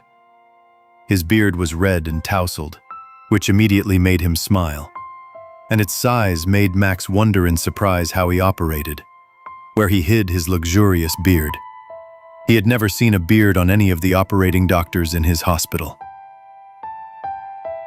In one hand he held a glass, in the other, a half-eaten sandwich with sausage, and he was hastily trying to chew a rather impressive piece of it. Most likely, this was why he did not answer Maxim's knock. Nevertheless, he waved his hand with the glass clutched in his hand, inviting them in, so vigorously that some of the contents immediately spilled onto the table. Instead of swearing, as Maxim himself would have done, the bearded man burst out laughing, put the glass down, and immediately put the remains of the sandwich in his mouth. Then, having stopped laughing, he thought about it and nevertheless stuffed them into his mouth. Maxim liked the reaction of the unfamiliar doctor to the comical or not-so-comical situation, and he also could not hold back his smile. Having finished his sandwich and wiped the table, the doctor on duty apologized, which surprised Maxim quite a bit, and invited him to sit down. Max settled down on a chair next to the neighboring table, close enough to the owner of the office so that the latter easily read everything that was on the badge, and only then asked what brought his colleague here. "You know, my patient disappeared," Maxim began, making a helpless and puzzled face. "Just 2 days after a thrombectomy from the popliteal artery, and he disappeared, along with his things. The main thing is, he didn't tell anyone anything." Max paused briefly so that his vis-a-vis could absorb the unusual information he had received, and continued. "When my boss found out, he gave me it was a real shock. God forbid, he said, he dies somewhere from some complications, then we're all screwed." "What?" "Easy. Just 2 days after such an operation, your patient, you look for him," he said. "So I'm looking. His cell phone is not answering. I call home on the landline, my wife says, in the hospital. Good thing one of my colleagues said that he was with you, I think. So I came and didn't call. I think it's better to check, otherwise I can become famous throughout the region. Like their patients run away after operations, they're probably afraid." The bearded man grinned with only the corners of his mouth, which was difficult to see on his overgrown face. "Perhaps a policeman?" he asked as if thoughtfully. Moreover, this interrogative particle, li, sounded after a decent pause, so Max did not immediately understand the meaning of the question, and when he did, he turned his head sharply and, as if not believing his luck, answered in a slightly drawn-out voice. "A policeman. Nezhnov Nikolai Sergeyevich. I don't know the last name, but he's definitely a policeman. The nurses said so," the doctor continued. Maxim's joy at his success, the first shot, and it seemed to be right on target, died down a little. "Why isn't he on the lists?" Max asked, afraid of disappointment. "Yes, he's some friend of our boss. He's taken him in, even got him placed closer to himself in the first ward. And he keeps the medical history with him," he finished, as if continuing his reasoning. "It's all strange." The bearded doctor was silent for a few seconds. Then, as if spitting on all the riddles, he waved his hand. "Let's go. You'll have a look at him." Maxim agreed without hesitation. The first ward in the 11th hospital, like in the 8th, where Max worked, was one of the enhanced comfort wards. There was also a TV, a refrigerator, a microwave oven, and a wardrobe. A large corner was occupied by a sanitary room, from behind which only the feet of a resident in gray socks were visible, on the bed behind it. When the doctors entered, Maxim, following the doctor and hiding behind his broad back, saw how the feet changed their position. The owner of the gray socks sat down. "Good afternoon," boomed the doctor on duty, without naming the owner of the ward, as if still doubting the assumptions of the colleague who had arrived. "And you have a guest." And he stepped to the side, revealing to Max's view Nikolai Sergeyevich Neznov, sitting on the bed. The colonel smiled. His clean-shaven face looked fresher. The bags in dark circles under his eyes disappeared. The suffering wrinkles on his forehead smoothed out, and his gaze lost its piercing quality, as if it had become kinder and more gentle. He looked from one man in a white coat to another, and his face began to change right before his eyes. The policeman recognized his guest. His lower jaw dropped, and although his lips remained compressed, it had changed from round to elongated and thin. His cheeks sank in, his eyebrows drew together, and deep longitudinal wrinkles appeared on his forehead again. Amazement, mixed with fear, even dread, splashed into his eyes. The colonel tried to say something, but a hoarse sound came out of his throat that was not at all like articulate speech, and then he still uttered a few letters as if stuttering. "T, t, t, t." After that, he tried to raise his hand, as if defending himself from the inevitable, but to no avail. The hand rose slightly above the edge of the bed and fell lifelessly. The patient breathed deeply and noisily, first turned pale, then blushed and fell onto the bed, leaving his legs dangling on the floor. His wide-open eyes looked straight at the ceiling. The bearded man clearly hadn't planned to see anything like this in the ward. He stood literally frozen by the window, looking confusedly at the patient and then at his colleague, whom he had brought here himself, trying to understand what was going on. He made no effort to rush to the patient to try to help or at least understand what had suddenly happened to him. On the contrary, taking a couple of steps back, he began to wail helplessly,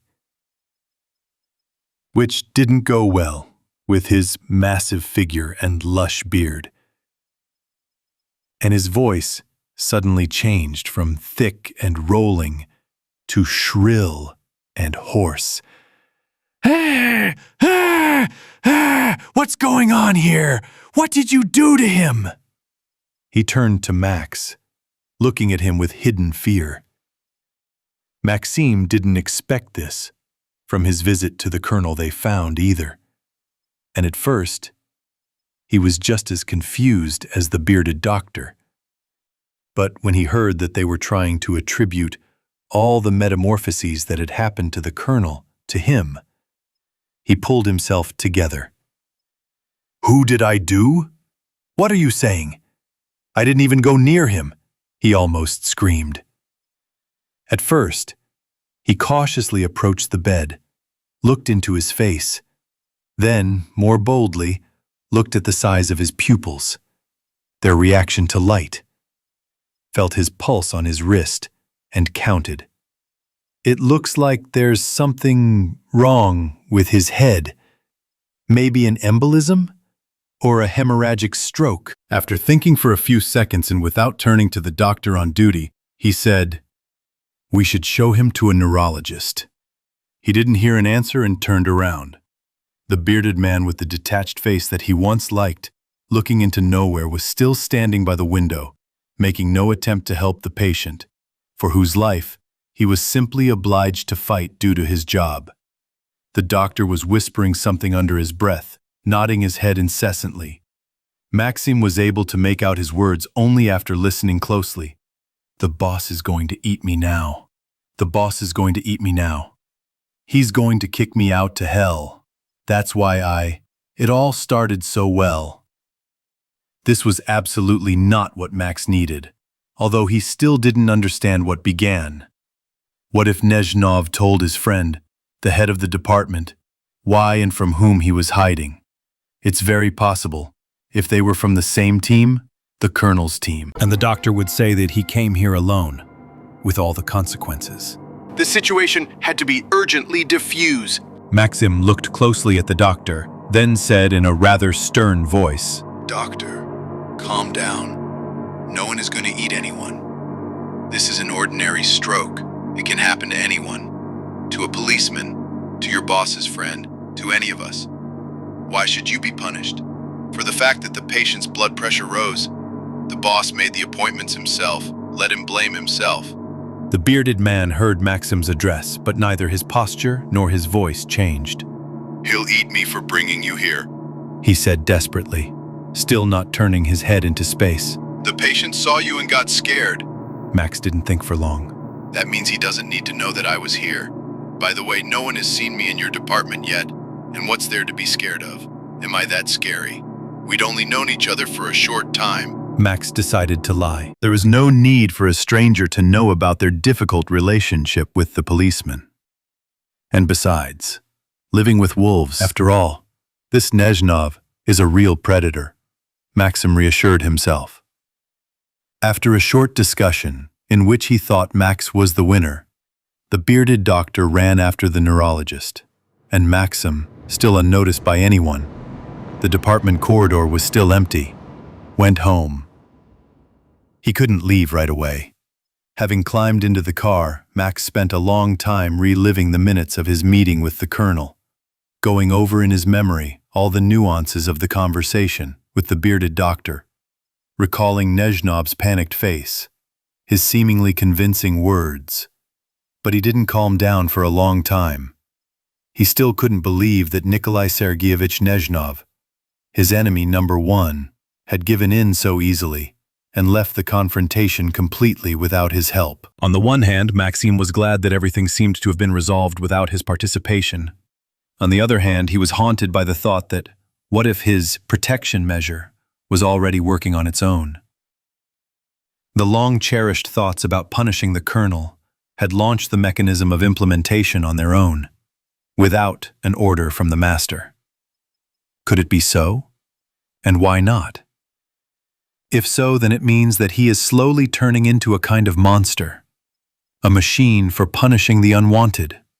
And who is unwanted, he himself determines. Or even his subconscious. Wow. Maxim could not fully agree with this and still convinced himself that his protective measure had nothing to do with Colonel Nezhnov's stroke. It just happened. Nikolai Sergeyevich saw him and was afraid that Max would fulfill his promise about the third operation with its unfavorable outcome. His blood pressure rose, and as a result, a stroke. Everything was exactly as Maxim told the doctor on duty in the department. Max liked this version more. No matter how hard he tried to hide his worries behind feigned bravado, cheerful witticisms, and ostentatious carelessness, Lena immediately realized that her husband was worried about something. Moreover, his concern was not connected with work problems at all, and she even guessed what it was. Her doubts were reinforced by the fact that Max refused the traditional coffee after dinner and hinted that he would not mind drinking a glass of cognac. Sometimes they practiced this. In the evening, at dinner, they symbolically drank a glass of old Königsberg, regardless of the presence of problems. It could just be a hard day, or on the contrary, a good mood, and some local successes. For some reason, they liked old Königsberg more than others, even more than the vaunted Hennessy, probably because its taste and harmonious soft aroma fully corresponded to their notions of cognac standards. And it did not have a pronounced alcoholic taste. And of course, no destructive intoxication. Elena had enough sense and tact not to start a showdown about what her dear husband's mood swings were connected with today, but to support him. 20 grams on a Saturday night won't add to the problems, but they can certainly help solve them. And she was right. True. This time Maxime drank 2 glasses and was in no hurry to remove the fancy bottle with the company logo from the table. "Lena," he began gloomily, having finished washing the dishes. "I was at Nezhnov's today." Usually, Max always washed the dishes in the kitchen, while Lena set the table. And now he did not deviate from tradition. Although, it must be said, he had some culinary knowledge and skills, received in school years from his mother, who worked as a cook. Sometimes on weekends he practiced in the kitchen, and the results of his exercises were very pleasing to the family. Maxime was especially good at marinades from beets and carrots. They were his signature trick, which his wife really liked. And Alyoshka did not lag behind his mother, which surprised and pleased Maxime. "I know," the wife answered calmly, and seeing her husband's surprised look, added, "You haven't been yourself lately, and you don't talk about our problems, but before we discussed them almost every day. When you started talking about the trip, I realized that something was wrong. I called your surgery and asked about Colonel Nezhnov's health. You yourself told me about his appendicitis. They said that he was transferred to another hospital. They can transfer you in one case, if some complications arise that they can't handle here. Right?" She looked questioningly at her husband, didn't wait for an answer, either positive or negative, and continued.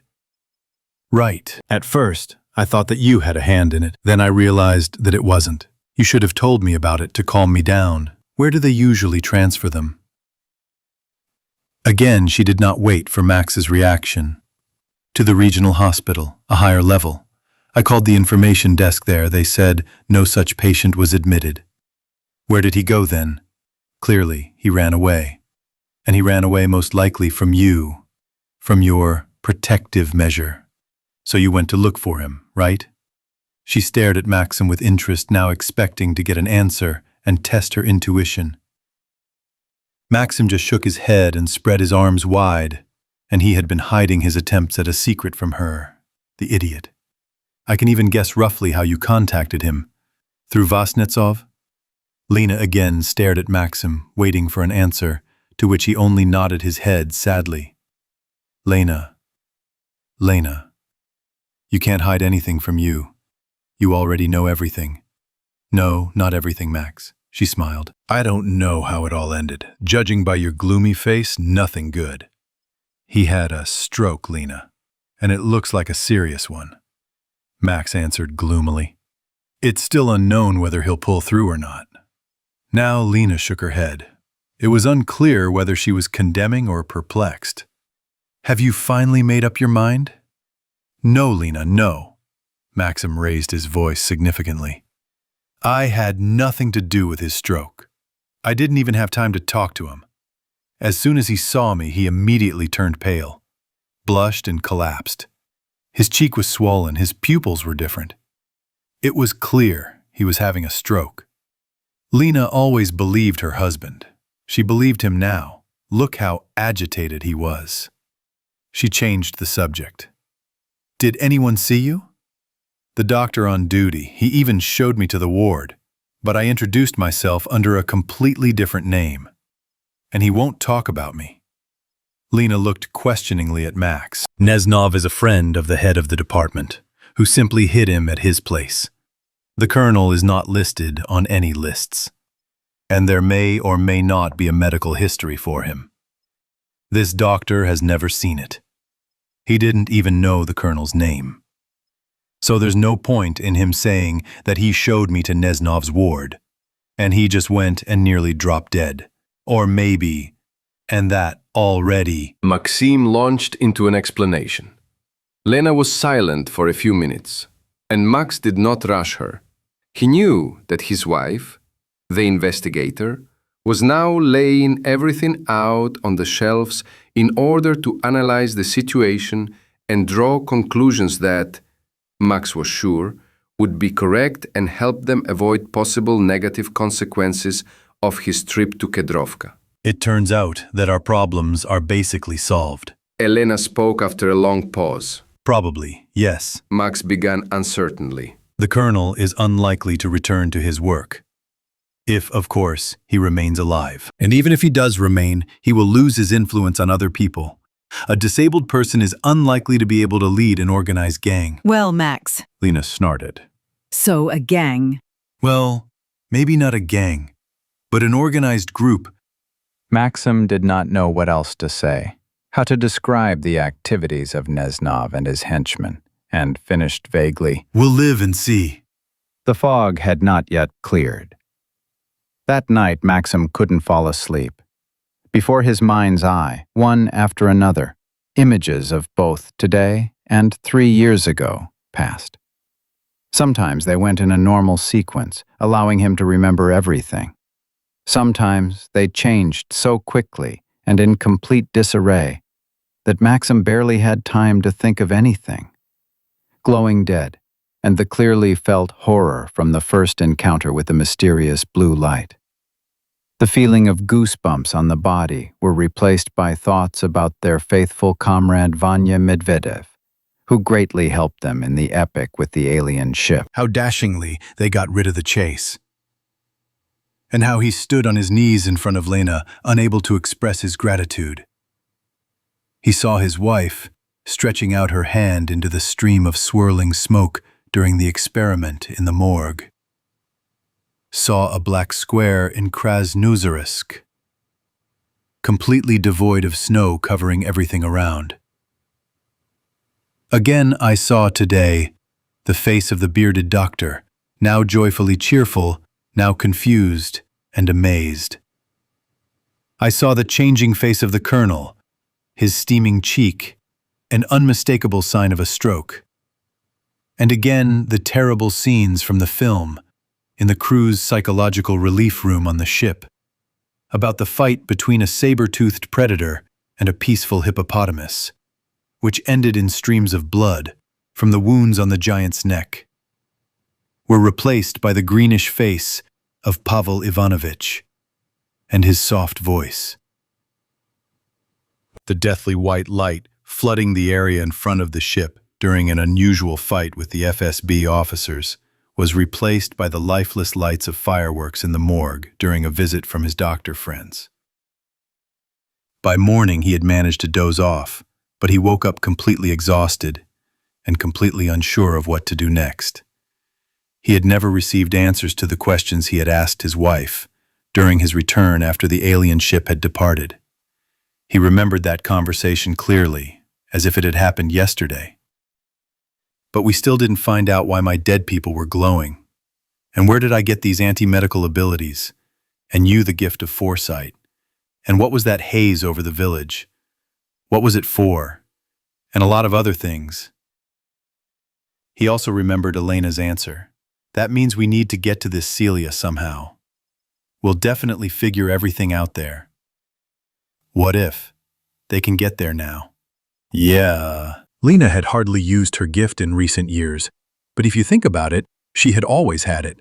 Even then, she had foreseen that they could get to another planet, even though she had answered vaguely. But in light of today's events, Max had made up his mind. More, perhaps, from the emptiness inside, caused by the monstrous psychological strain of the last few days. Here was Alyoshka and the colonel, and Makagan with his beloved false Rusakova, in the case with the fake bribe, and the colonel again, the mayor's heart attack, the death of Denis Karpov, which God knows he did not want, and much more. Something had to change in life, and right here and now. Lena was not against it.